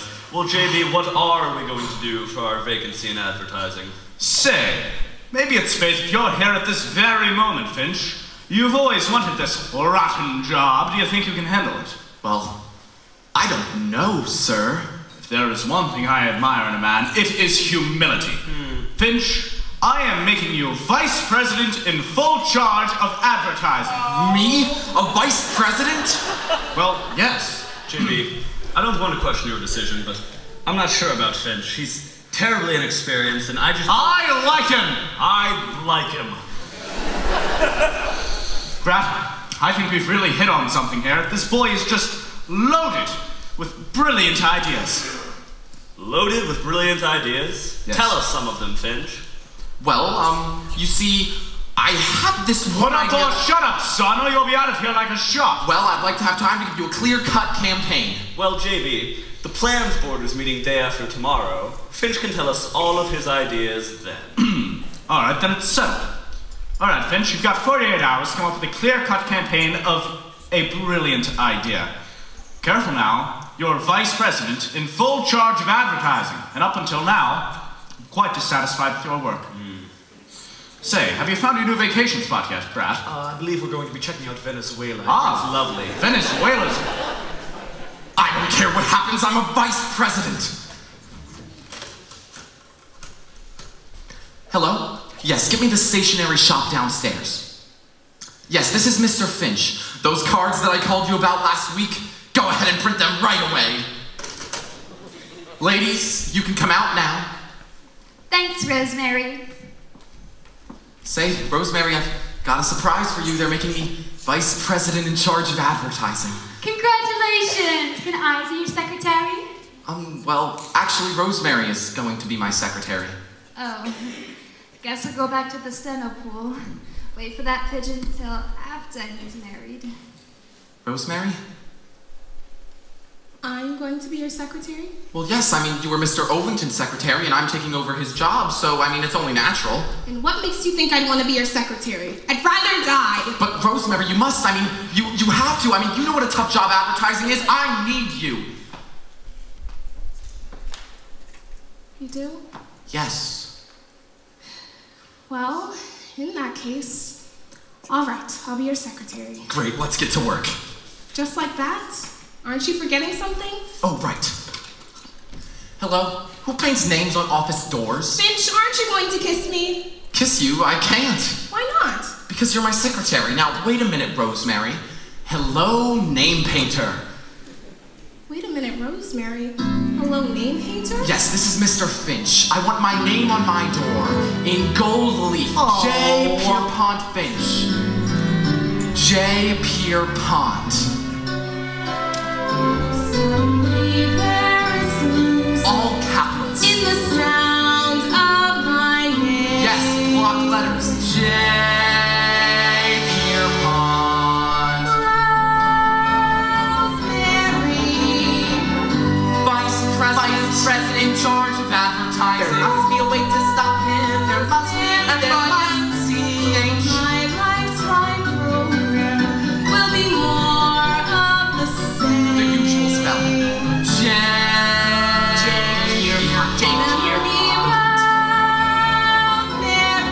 I can't stand it! Whatever happened to Boy, when you see it on your own door. There is wonderful music in the merry sound.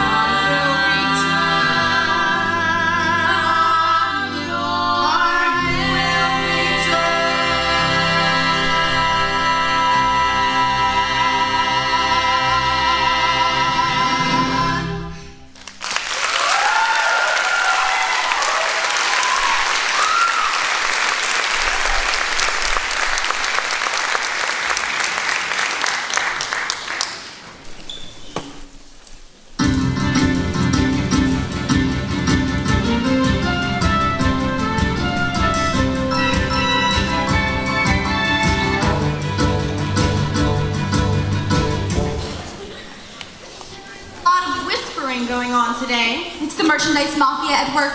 Ever since Finch became the vice president, they've all been scared out of their wits. When's the big meeting? Oh, it's set for tonight. I hope Ponty comes up with something. Oh, Rosemary, where are you going? home At 10 o'clock in the morning. I resigned. I'm quitting. Oh, nonsense. You've been threatening that all week. This time it's official. I left a letter of resignation on his desk. Wait till he reads it. But, Rosemary... I just can't take it anymore. I don't mind a person ignoring me completely as long as he pays a little attention. Well, he did say that he loved you and that he wanted to marry you. Shh. That was supposed to be a secret. Don't worry. I didn't tell anybody. What's the matter? Rosemary's resigning from Finch. But I thought she was going to marry him. Yeah. Me too. I only told the girls. Don't worry, she'll forgive him. Never. Oh, you got to. Look, Rosemary, there's one thing that you can't overlook, and that's loyalty. I've been very loyal to him. I'm not talking about to him. I mean, to us. Us girls. That's right. How often does it happen that a secretary's boss wants to marry her? How often does the dream come true without a sign of conflict or barrier? Why treat the man like he was a typhoid carrier? How carbon paper to the land of flower gems. How often does a Cinderella get a crack at the prince?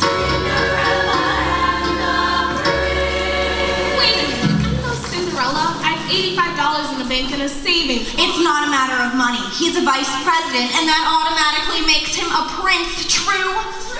So that automatically makes you a Cinderella. Don't you realize you're a real-life fairy tale, a symbol divine? So if not for your own sake, please, darling, for mine. Don't, Cinderella, darling, don't turn down the prince.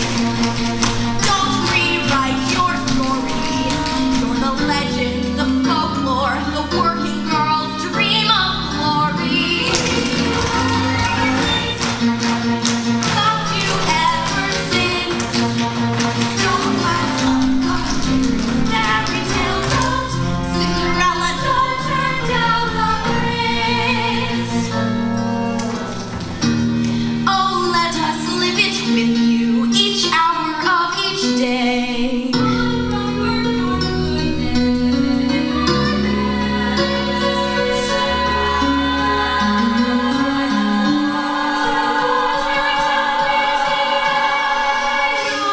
New Rochelle.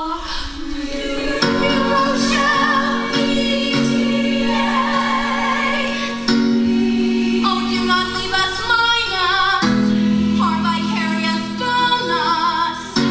We want to see His Highness married to your Lonas.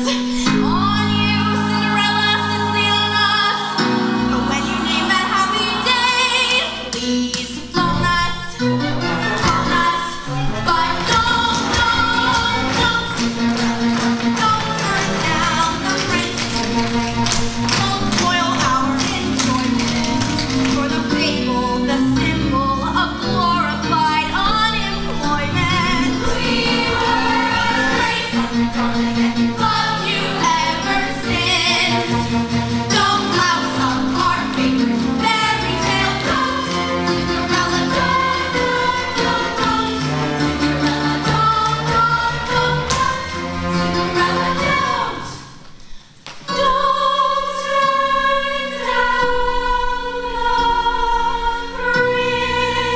Alright, so give it one more chance.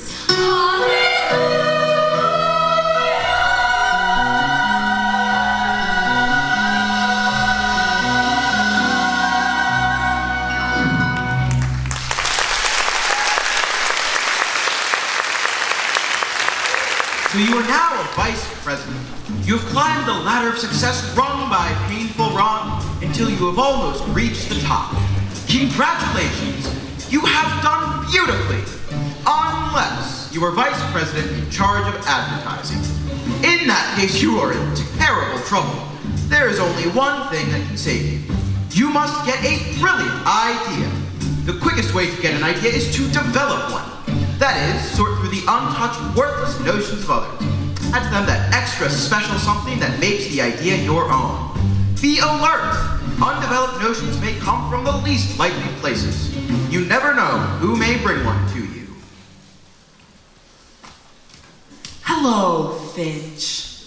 Hello, Bud. Sorry for just busting in, but you see, there was no one outside your office. Well, it's the first time that I've seen it, and I love the layout. Chinese provincial, my favorite style.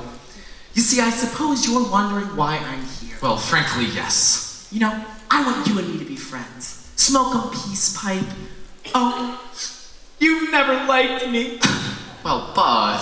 And I don't blame you. You see, I've been nothing but a no-good backbiting fake. Now, Bud, that's a little bit harsh. Well, then how would you put it? Well, I guess your way's best. Anyway, I heard that you were stuck for an idea, and I was thinking... Now, wait a minute, Bud. I am not stuck. I was thinking that giveaway shows are bound to... Now, Bud, I do not need anybody... Wait a minute, what did you say? I have an idea for a giveaway program called the Worldwide Wicked Treasure Hunt. We hide a $1,000 savings bond, and then each week we we give a clue as to where it's hidden. Now, I know you said that you weren't stuck for an idea, but let me leave this here with you. And if you get the chance, give it a look over, because the meeting's in a few little while. I mean it soon. Bud, what did your uncle say when you brought this to him? Well, I haven't brought it to him. You see, if I brought it to him, he would not listen to me. That's why I brought it to you. So you haven't told your uncle? No, I haven't. Look, if you're not interested... Well, the idea doesn't give me much promise, but I'll give it a bit of a think. Feel free to use it.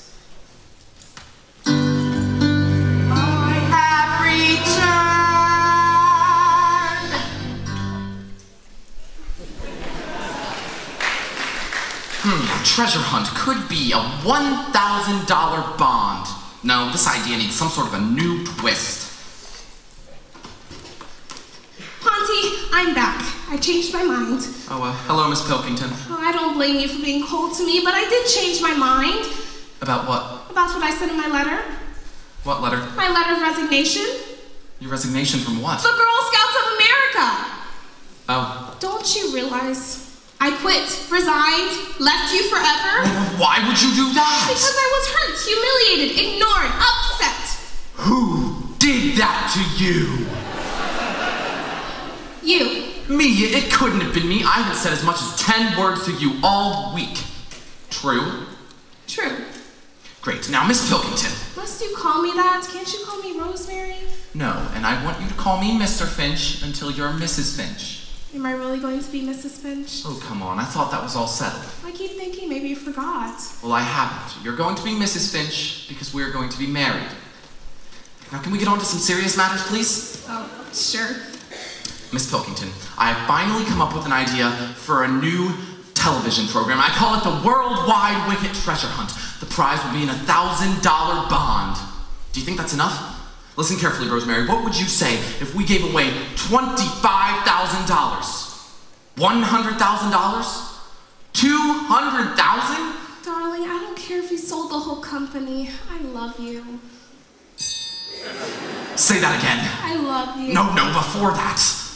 I said I wouldn't care if you sold the whole company. That's it. We'll give away the company. Well, not the whole company, but stock in the company.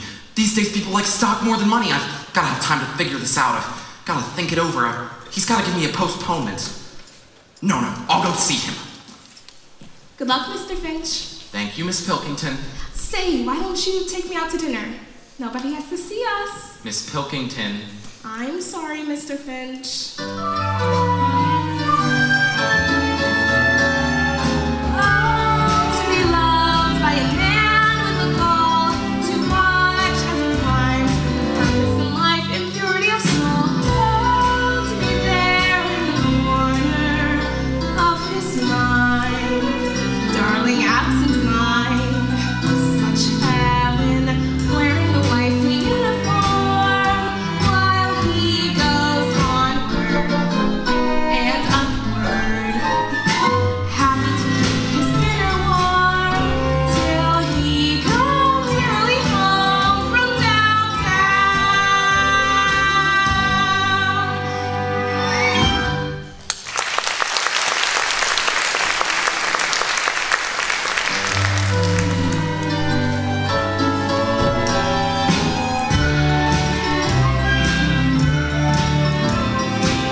Yes! Genius! Masterfully done, Biggley. Masterfully. Are you pregnant or something? What? No, I was just checking on some new plastic yarn. Say, Hedy, I told you no. What do you want? JB, do you remember that advertising idea I told you about? The treasure hunt? I told you when I thought of that damned treasure hunt. Now get the hell out of my office! Good. I just wanted to remind you that you hated it. Say, Hedy, I told you never to visit me during office hours. I didn't intend to embarrass you. I came for a business purpose. Business? I wish to tender you with my resignation. Your resignation? Hedy, you can't. Tell me what this is all about. I'm on my way, Los Angeles. I've been offered a very suitable position there. Los Angeles, Hedy, you can't. Tell me, what is this all about? I just got a letter from a girlfriend. She's working for a big cosmetic firm out there. And she demonstrates skin creams. Skin creams? Oh, yes, and all those big glamorous department stores. And she can get me a job. Well, that's undignified. You can't go around demonstrating some fake goo. It is not a fake. It is a very fine skin cream called Thermoblast. Do you know what it's made from? Please, don't tell me. It's made from shark belly jelly. I was afraid of that. You said you wanted a career. What kind of a future is there in shark bellies? More than there is around here. Not a single guy will use me as the secretary. They all stay away from me like I have an extremely tropical disease. Hedy, if you could just be patient. No, I've made up my mind. Bon voyage. Well, all right, dear. Huh? Only how will I spend those lonely nights? I mean, you could go home. I can't go home. I'm a married man. Oh, you'll do all right. Hedy, I just can't live without you. You mean that? Of course I do. I know I seem to have everything. Old rich J.B. Biggley. Old money bags. People come to me with treasure hunts and my day is spent talking money. And what does it all mean? Nothing. Hedy, nothing means anything without you. That looks like getting sincere. That's not fair. Where will I find a treasure like the love from a heart of gold, ever trusting and sweet and awaiting my pleasure, rain or shine, hot or cold? Well, far beyond all measure, maybe here in my hands I'll hold. Ah, but where will I find that one treasure of treasures, the love from a heart of gold? I never knew you felt that way. No one knows that I'm extremely emotional. Damn it, so am I. Where will I find a treasure like love from a heart of gold, ever trusting and sweet and awaiting my pleasure, rain or shine, hot or cold? Well, far beyond all measure, maybe here in my hands I'll hold. Ah, but where will I find that one treasure of treasures, the love from a heart of gold?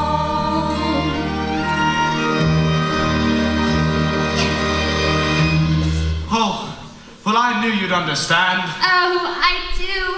You know, I have a neat idea that might solve everything. Oh, really? What's that? Why don't I be your secretary? Oh, you're out of your mind. I have Miss Jones. But I mean, I could assist Miss Jones. I can learn a lot from her. Uh-huh. You don't want me as your secretary. No, Hedy, just be patient. All right, dear. I'll be patient. I'll give you 24 hours and then it's goodbye, wickets. Hello, Thermoblast. But Hedy! Hi, Finchy. I should be very angry with you, cutie pie. Hello, Hedy. Say, are you quitting? Unless I hear otherwise to the contrary. Well, maybe we could help each other then.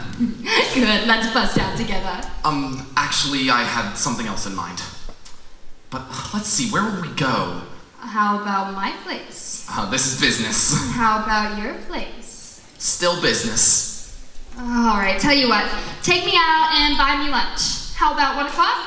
And I'll meet you downstairs. Sounds good. Gotcha, cutie. Chicken.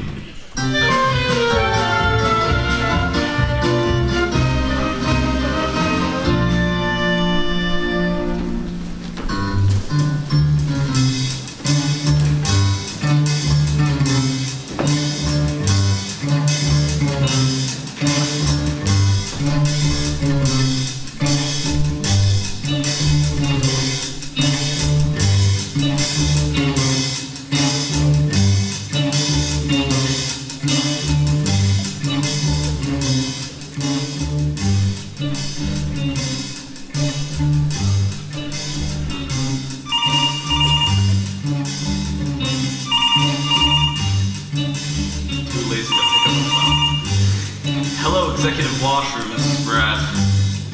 No, the meeting's not till 4:30. We'll just come down here. We'll make plans. I wouldn't go in there. Big meeting today, huh? Yeah? Hear anything about Finch? Well, JB gave him a postponement, so he must have something. You know, fellas, I'm really beginning to get a little bit scared of Finch. Me too. If we don't stop him pretty soon, then He'll probably have us all working in the mailroom. Hello, men. Hear anything, Bud? Well, chaps, let's just say that our worries are over. Finch is dead, dead, dead. And I'm so happy that I could cry. Well, that's very pleasant news. I don't know, Doug. See, Finch has a way of bouncing. I wouldn't believe he was dead if I read it in his obituary. My name is Bud, but yes, you're very right. Finch is smart. However, he's now in advertising, and that does something to men's brains. Oh, has anyone seen my Axe body spray? Hello, men. Big meetings today. Oh yeah, wish me luck, men. Good luck.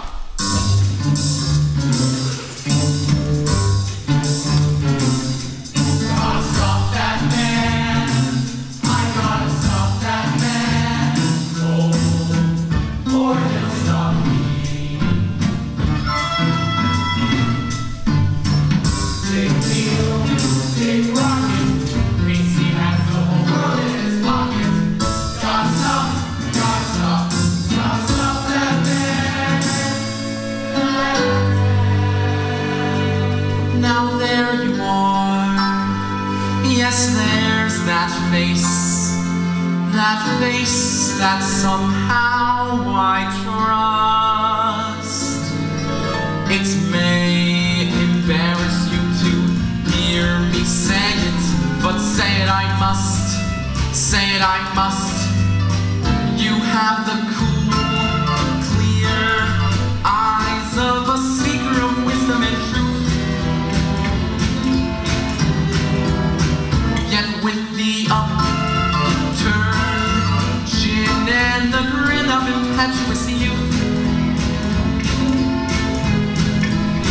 oh, I believe in you. I believe in you.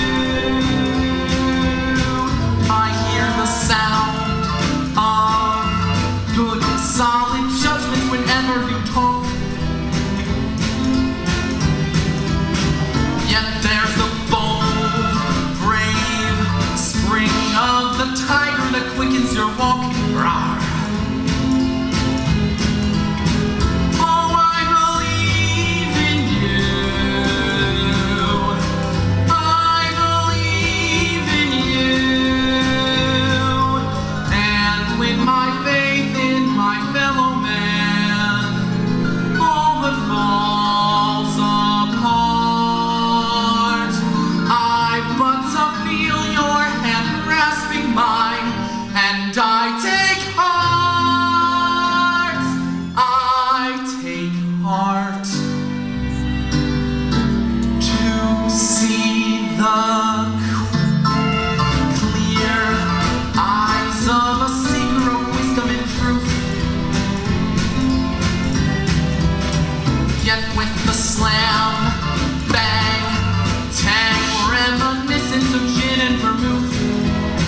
The farmer spends his time in the fields, the laborer in his machine, and the businessman in meetings.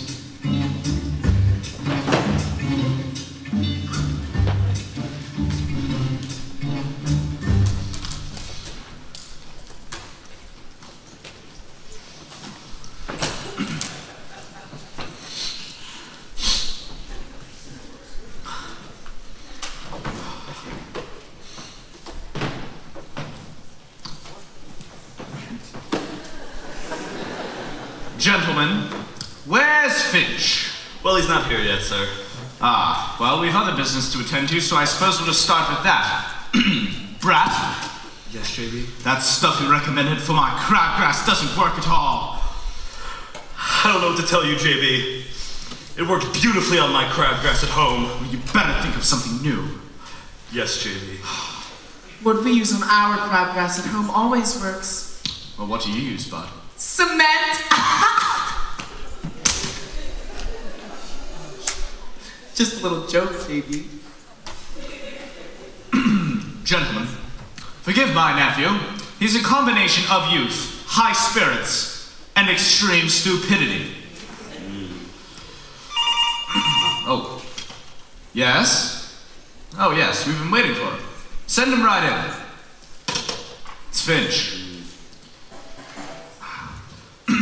Gentlemen, I'd like to present to you my new approach to wicket advertising. It stems from an idea which, in my humble opinion, is brilliant. Sounds promising. Proceed, Finch. What the hell is that? That is a picture of Mount Vesuvius in eruption. It gives you an idea of the deep penetration and overwhelming saturation that we can achieve in those areas where resistance has long been peakiest. Now, JB, an example of the national publicity you can expect. Did you take pictures? The cover of Time. Oh, God. The cover of Newsweek. When did you get that? And finally, JB, and I love this one, Golfer of the Year. You're kidding. That is bloody brilliant. Excellent. Excellent job there, Finch. Now, this is a map of the potential wicket market divided into social, geographic, and ethnic groups. This gives you an idea of the overwhelming saturation, as I said, that we can achieve in those areas that have where resistance has long been peakiest. Now, this is a sales chart from the past fiscal year in terms of per capita consumption of wickets. Notice the sharp decline from normal regularity. Down, down, down. But this is what's going to happen when we finally get going, as we will. What is that? Up, up, up. And there you have it. Any questions? Finch, I've got to say, you've finally done it. That is brilliant! Thank you, sir. Brilliant! JB, yes? I have a question. What is his idea? Well, Bud, you heard. It was an idea for which gives us deep penetration and overwhelming saturation in the places where resistance has been peakiest. Yes, but what exactly is his idea? Well, I don't see why you have to be so damn negative, Bud. The only ideas you ever come up with are lousy ones, like treasure hunts. Oh, that was a terrible idea. Finch, what is your idea? Well, I don't think I'm going to tell you, sir. Why not? Well, you see, sir, I've always thought of you as a man with breadth and vision, but now I don't know. I'm thrown. By what? Well, the way you just reacted to Bud's idea. You dismissed it. Now, let's be honest, JB, there are treasure hunts, and then there are treasure hunts. Couldn't agree when more. Bud brought the idea to me, I thought it was pretty lousy, too. Well, I should hope so. But then I remembered something, JB. An idea in itself is nothing. It's the development that counts. A man named Leonardo da Vinci once invented a simple little flying machine. But it took American know-how to develop this simple flying machine into something like the Boeing 707. A man named Gatling once invented a small machine gun, but it took a mighty brain to develop this simple little machine gun into a mighty program like the Untouchables. Now, When I thought of that, Bud's silly idea became a challenge to me. I said, I'm going to take this idea of Bud Frump's and de-frump it. De-frump? To start off, our idea the prize will not be a bond, and it will not be money. Our new prize will be stock. Stock? 50,000 shares of stock. You're going to give away 50,000 shares of stock in our company? Yes, sir. It'll create a tremendous excitement. How can we give away 50,000 shares of stock? Well, sir, it's a simple matter of taking the convertible debentures from the sinking fund and trading those for non-transferable warrants, which we then trade for regular warrants. Tell me that again. I can't. It can't be done, JB. It can't be done. But if it could, wouldn't it create a tremendous excitement? But it can't be done. But if it could. But it can't. But if it could. JB, just for a moment, say it could be done. I've forgotten the question. You can't give away stock. We give away stock dividends, don't we? Now please, let me go on with my presentation. Finch, I hate giveaway shows. So do I, JB. But the public always loves them. I tell you, the next person who can come up with the unrigged, unfixed way to give away something for nothing is going to clean up. And gentlemen, I have found that new twist. I'd like to present to you the worldwide Wicked Treasure Girl. Oh, what's this?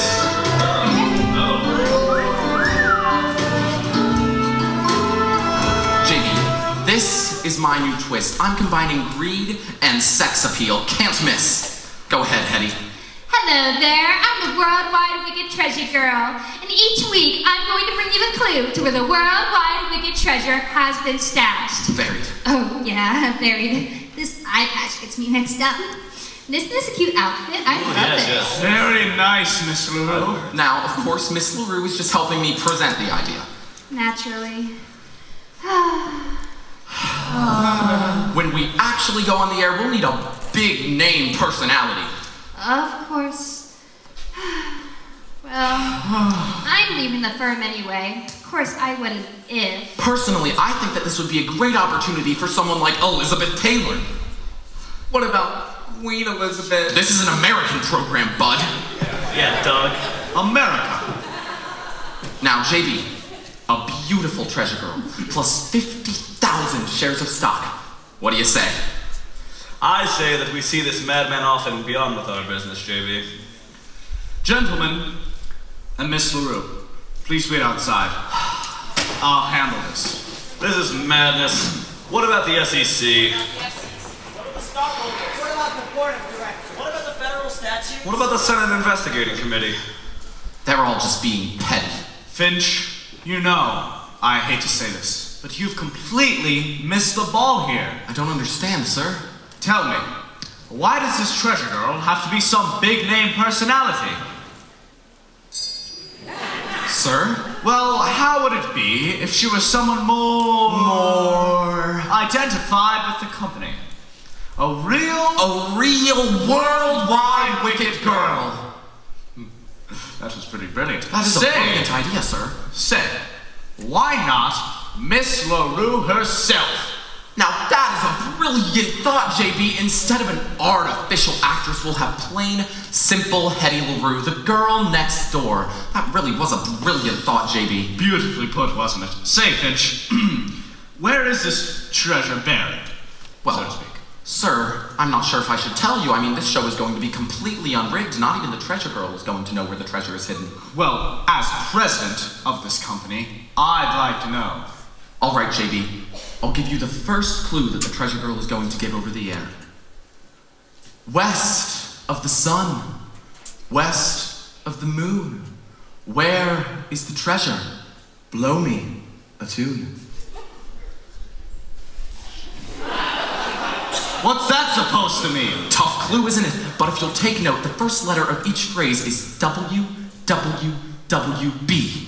Worldwide Wicked Buildings. You're going to hide the treasure in our buildings? Well, yes, sir. I'm going to take 5,000 shares of stock and put it in each of the 10 worldwide wicked buildings throughout the country. We'll get tremendous publicity. But you'll have mobs of people running all over searching for this silly treasure. Now, sir, if a man as brilliant and educated as you couldn't find out from the clue, do you really think the average viewer is going to understand? Good point. Then it's all settled. Gentlemen, you can come back in now. Gentlemen, I'm thinking of going ahead with Finch's treasure hunt idea. Of course, I want your approval.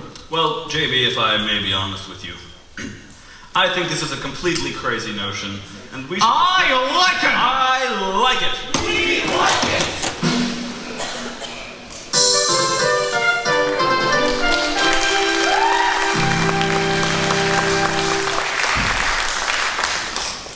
The Worldwide Wicket Company, whose slogan for over 100 years has been Worldwide Wickets for a wider world.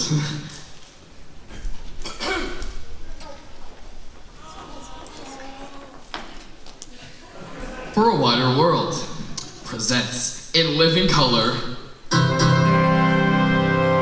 in the interest of better television programming, the Worldwide Wicket Treasure Hunt.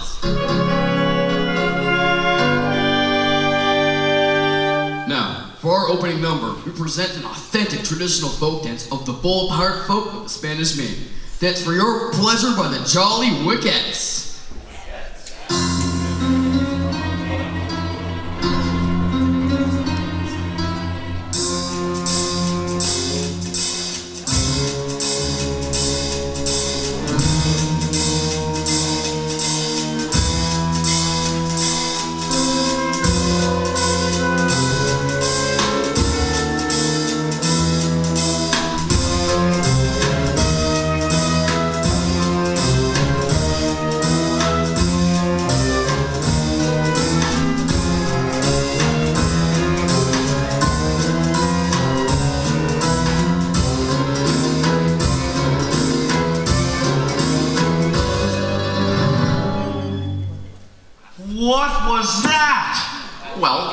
I tried for some production value. Now, sir, just give it a chance. Hedy's coming on soon. Oh, Hedy. All right. Okay. All right.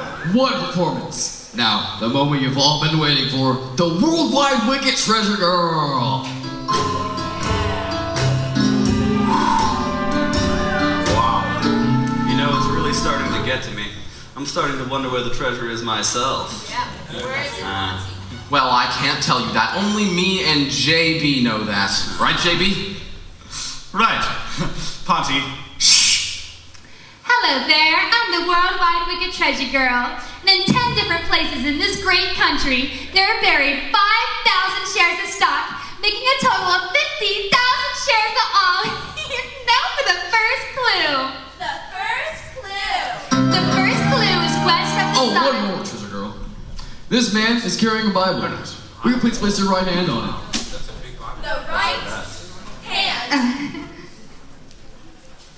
Miss LaRue, do you swear that there has been no fixing or rigging in connection with this show, and the clue you are about to give is the truth, the whole truth, and free from any trickery, chicanery, or dishonesty?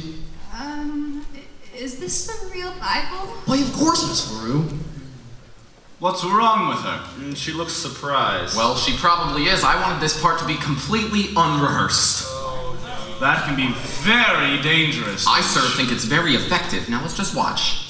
Do you swear that, Miss LaRue? I do. And secondly, Miss LaRue, do you swear that you yourself did not know where the treasure is actually hidden? Do you swear to that, Miss LaRue? Miss LaRue? See, I told you we're going to get into trouble. Why, JB? Only me and you know where the treasure is hidden. Right? Let's watch the program. Miss LaRue, do you swear that you do not know where the treasure is actually hidden? Look, I do not wish to take a bum rap, and I will not swear false witness to perjury. I do know where the treasure is hidden. I found out last night. There's treasure hidden in all the Worldwide Wicket buildings right now. What? The first clue.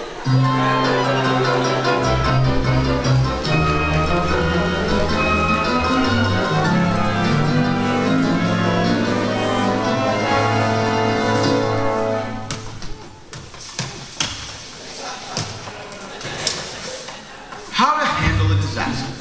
There comes a time in every businessman's career where things go a little wrong. We have several suggestions for coping with these little problems. However, should you be the cause of a disaster that's, well, disastrous. We recommend you review Chapter 1, How to Apply for a Job. Have you found Finch yet? He seems to have just disappeared. Can't find him. No, but we're looking for him. Where's Finch? I haven't seen him anywhere. We'll keep looking for him. JB wants him right away, and he is hopping mad.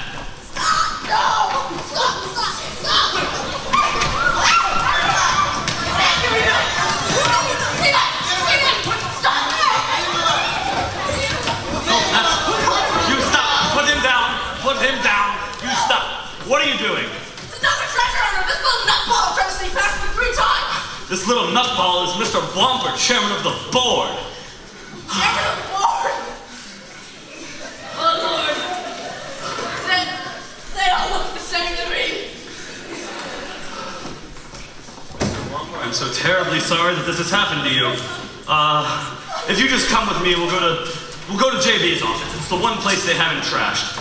You all keep looking for Finch. Oh, Rosemary, have you seen Ponty? No, and I'm so worried about him, Miss Jones. I am too. He was a nice boy. Was? What will they do to him? I don't know, but someone's head has got to roll. Ponty will think us on him. Won't you, Ponty? You have a cool, clear eyes of a seeker of wisdom and truth. Yet with that upturned chin and a grin of impetuous youth.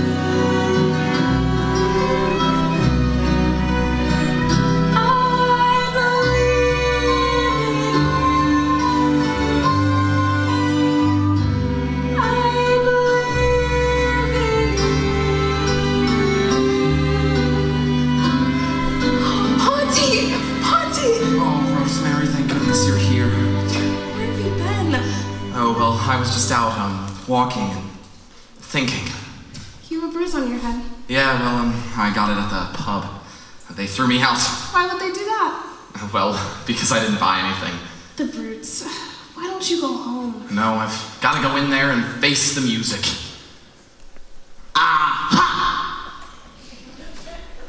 The chairman of the board is in there. Well, I figured he would be. What are you going to do?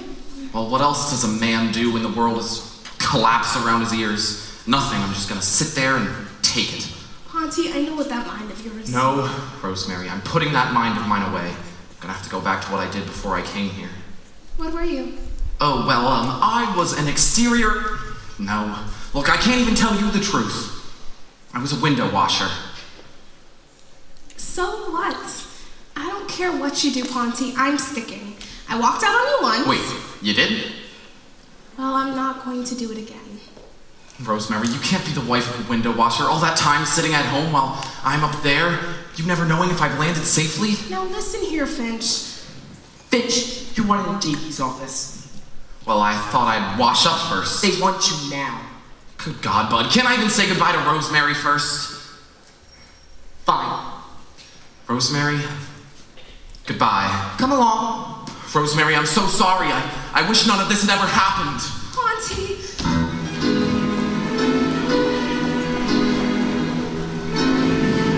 Oh, Finch. Well, why in the hell should you go in there and face those monsters alone? Why don't you run away? Disappear? Well, I'll pretend I didn't see you for auld lang syne. No, I'm gonna go in there and face them. I think you should be happy if I was killed. Oh, if only I could be sure. He's too cute to die! He's not dying!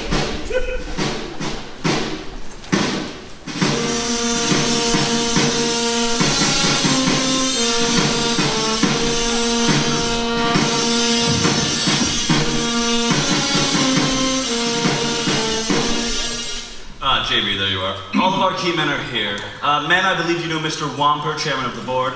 Yes, you see, Mr. Womper, as president of this fine company you're running, by the way, Very fine indeed. I'd like to say that I am responsible for everything that goes on here, but you see, Wally, I'm responsible for nothing that has recently gone on here.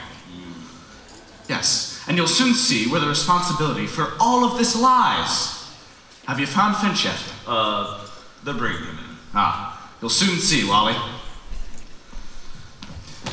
Here he is. Now, Mr. Biggley, I'd like to Finch, say... I don't know if you've met Mr. Womper. He's chairman of the board. How do you do, Mr. Womper? I'd like to say that I am... No speeches, Finch. We'd like you to sign a simple letter of resignation accepting blame for all that has happened. Okay, sir. Wait, what? I'll do what you said.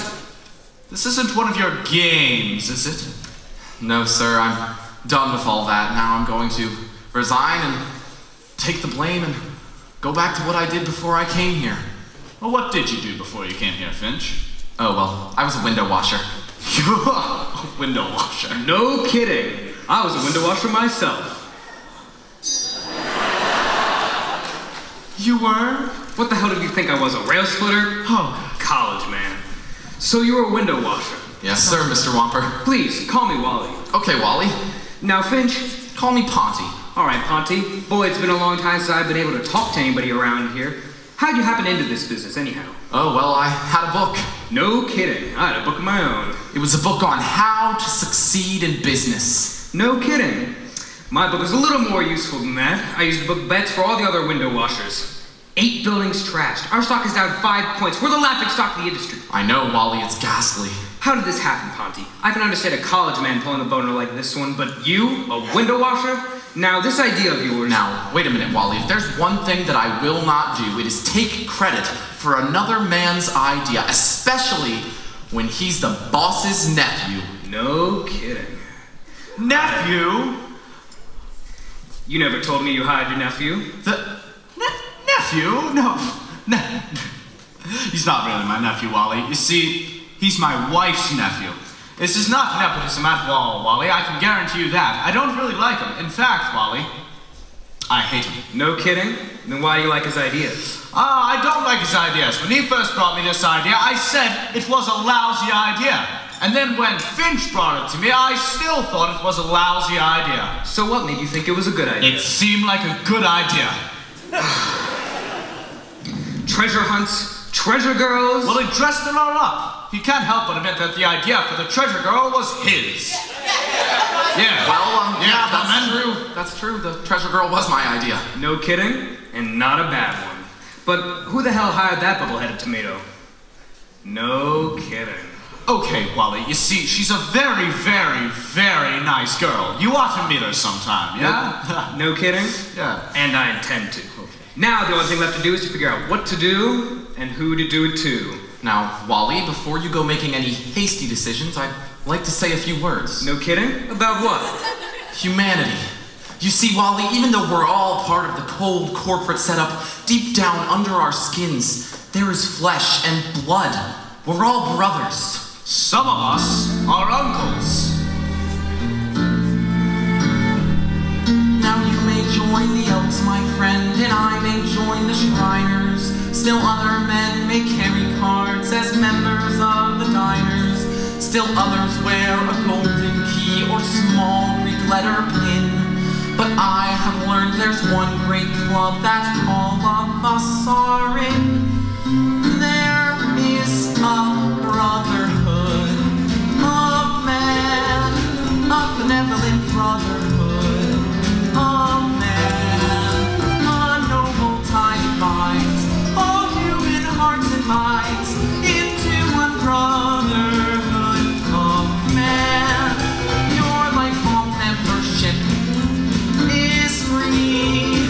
Keep forgiving each brother all you can. A march of crown to be in the fraternity, the great big brotherhood of man. Now, Wally, I want you to think about that before you consider firing Mr. Biggley.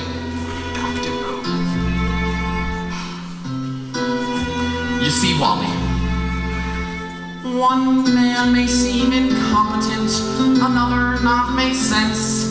Still others seem like quite a waste of company expense. They need a brother's leadership, so please don't do them in. Remember, mediocrity is not a mortal sin. We're in the brotherhood of men, dedicated to giving all we can. Oh, aren't you proud to be in that fraternity, the great big brotherhood of men?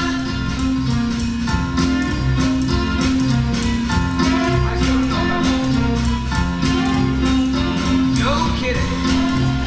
Is really a brother. You're a brother of man. Are a brother level of brotherhood of man. Oh yes, undivided minds, all human hearts and minds, into one brotherhood of man. Yes, your lifelong membership is free.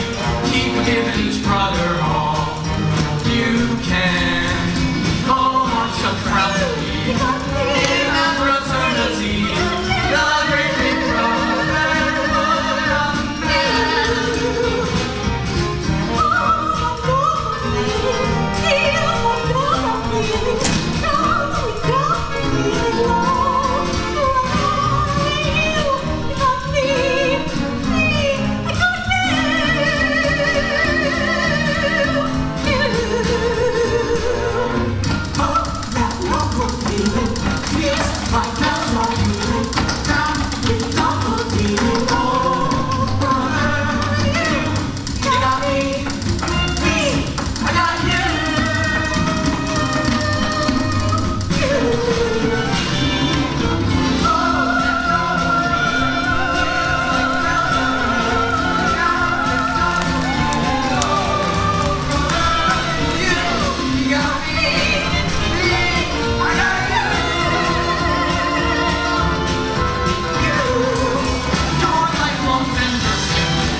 Oh, give me a break.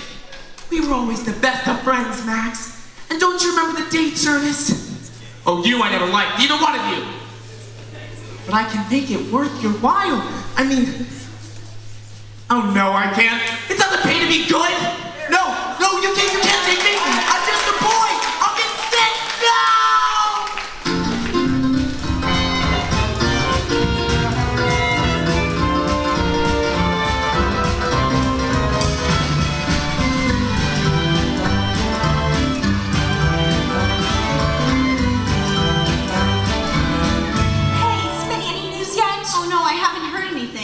Mr. Jenklns, have you heard anything yet? I haven't heard anything. Oh, looks like a big shakeup. Boys and girls, if I may have your attention for a moment. As you all know, some big changes are coming to Worldwide Wicket. I'm speaking to you now from my role as Vice President in charge of Employee Morale and Sexual Harassment Lawsuit Settlement. Oh, no, thank you. It's a thankless job. Mr. Tackaberry here will be taking over as Vice President in charge of personnel. But most importantly, I think it's important for us now to hear a few words from our hard-working, hard-driving President, Mr. J.B. Biggley. Big round of applause for him. Yes. As you all know, Worldwide Wickets is back on top, and better than ever. And I feel a lot of that credit goes to a very peculiar young fellow. Come out here, Finch. As you know, this youngster's rise to power has been spectacularly rapid. As a matter of fact, for a while, I thought he was after my job.